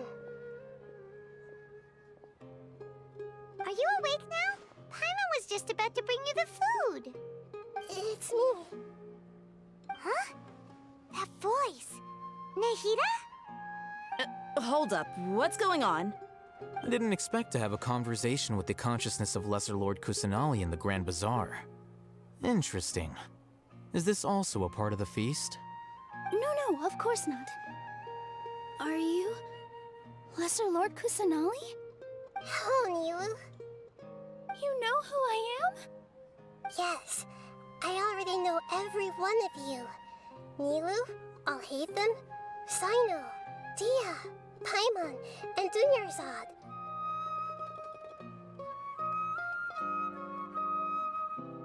Lesser Lord Kusanali? I took the liberty of occupying the traveler's body so that I could thank all of you in person. Thank you so much for rescuing me, even if that meant placing your own safety in peril and taking the risk of becoming enemies with the Academia, the sages, the doctor, the balladeer, and even the entirety of Sumeru. Without you, without any of you, I would have been in a much more difficult situation. Had you not helped me to resolve the crisis, not only I, but Sumeru and even the entirety of Tevat would have suffered great misfortune. People refer to you as the heroes who managed to rescue a god. I'm quite fond of this name. It not only explains your identities, but also bears witness to your relationship with me. Please, allow me to present to you my most sincere gratitude. Lesser Lord Kusanali, you have done so much for Sumeru, and I didn't even have a chance to do anything for you. You don't have to do this. Dunyarzad, the suffering you endured during your illness is also proof of you being with me and praying for me. Thank you. You don't need to be so ceremonious. It's always been my duty to protect you. This is how the relationship between the Academia and Dendro Archon should be. We just did what was necessary and set things back on the right path. You're an Archon, but you act so humble. You really don't need to be so polite with us. I'm honored to have been able to take part in this plan. I hoped you liked the dance I dedicated to you. Thank you, all of you. Thank you so much.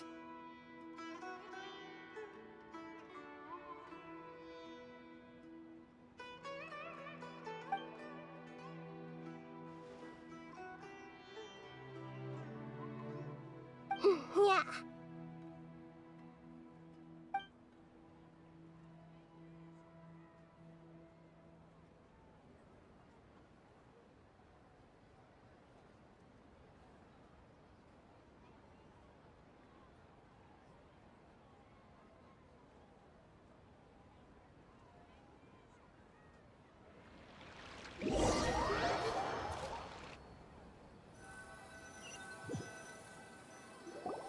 Are you awake? Did you rest well? After Nahida left, you ate a lot of food. You've become a glutton. That just means you still have a lot to learn from Master Paimon, the Sage of Gluttony! Alright, since you're awake now, should we go and have a chat with Nahida? She should be in the academia right about now. If you have any questions, now's your chance to ask. Nahida! Hello, Traveler and Paimon. What a fantastic night. I'm still immersed in all the happiness and joy, like a candle floating on water. So are we, and that's why we're here to talk with you. Is there anything you want to know?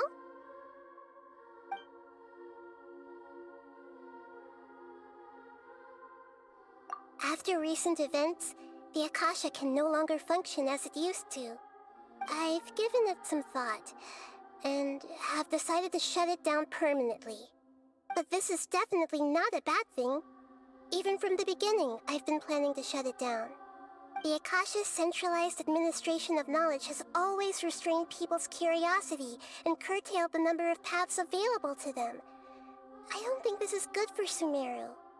Although people may initially feel a little uncomfortable with the loss of the Akasha, they will soon understand that this life is more suitable for them. And as for the future of Sumeru, I'm preparing to regain control of the academia.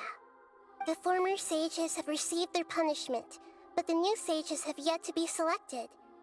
I will oversee the process personally.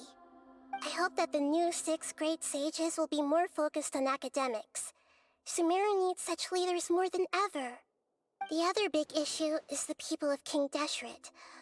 All the residents of the desert, in fact. They have been mistreated for far too long. I've already taken some measures to address this.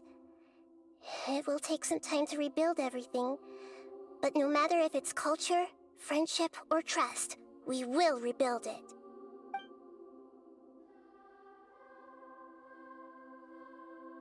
You mean, what happened after the doctor put you to sleep? Not exactly. The top-ranked Fatui Harbingers, up to number 3, possess power comparable to that of gods.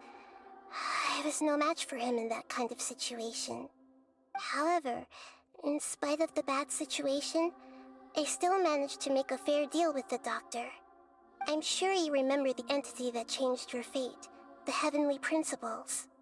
In fact, the Heavenly Principles has been quiet since the Conria disaster 500 years ago.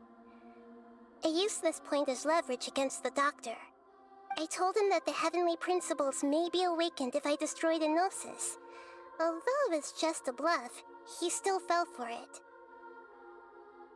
I assumed that the Heavenly Principles wouldn't just stand by and let such extensive damage to its laws take place.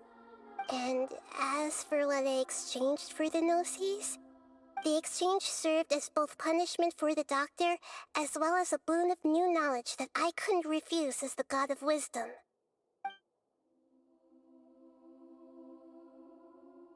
He's still in a coma. I've hidden him like how one would hide a feather.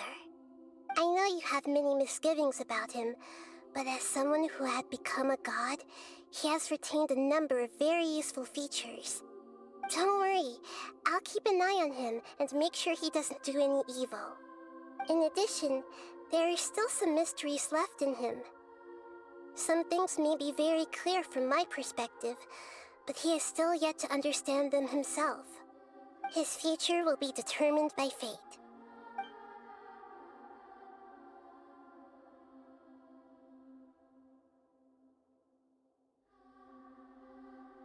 Is that where you're headed next? Fontaine, the Nation of Justice?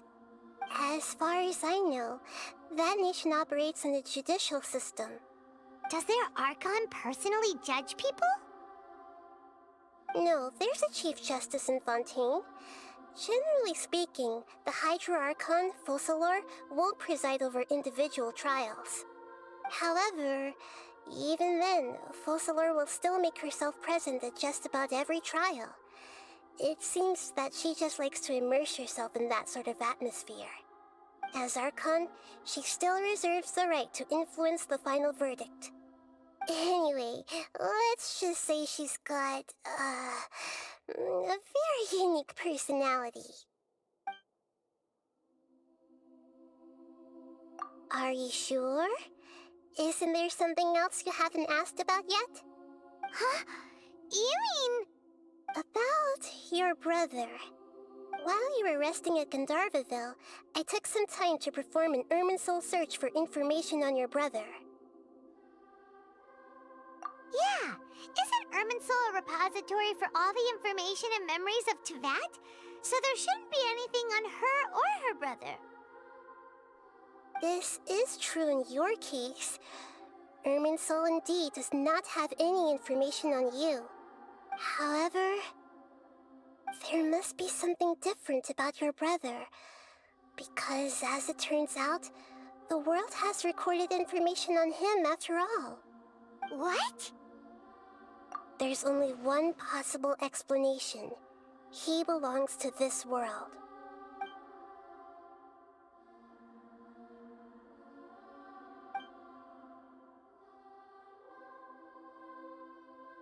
But nothing about this makes any sense! Wasn't this your first trip to Teyvat? According to the records I was able to access, your sibling suddenly appeared in Conria. After the Conria disaster, he began his journey through the 7 nations of Teyvat. But just as his journey was about to reach its conclusion, the Irminsul records on him suddenly become fuzzy. What do you mean, fuzzy? Did something happen to him? All I know for sure is that somebody, for reasons only they can know, is deliberately obfuscating his fate. And whoever it is, if they can do that, who knows what else they're capable of. But even that wouldn't explain how he somehow comes from this world. Something else I noticed was that according to these records, the Fatui have not classified your sibling as one of the Descenders. What's a Descender? Paimon's never heard of it. Look, I'm sure you must be curious about the information I received from the Fatui in return for my gnosis, right? A very important part of the intel was about this world's Descenders. External beings, ones that don't belong to this world. Traveler, you are Teyvat's 4th Descender. Huh? So the Fatui count 3 other Descenders before the Traveler, and her brother isn't even one of them? That's right. My current hypothesis is that the first Descender was likely what we now call the Heavenly Principles. As for the other Descenders, I still need to verify their existence. It could take me some time. Paimon's head's about to burst from all this crazy new information. And yet, even knowing all this, I'm sure you must still have a lot of unanswered questions. I must say, I truly regret that I can't help you more as the God of Wisdom. There are many questions in my heart as well. I will need some time to go through each one of them. And soon, You'll also begin your journey anew and depart from Sumeru. I'm very interested in your future. It's a journey that can't be observed or recorded by this world. If fate is the ultimate knowledge, then your future will be the ultimate fate. Paimon's sure glad we got to meet you, Nahida. The pleasure is all mine. I can't thank you enough. Alright, that's enough talk for today. If you ever miss me, just close your eyes, and maybe I'll appear in your dreams.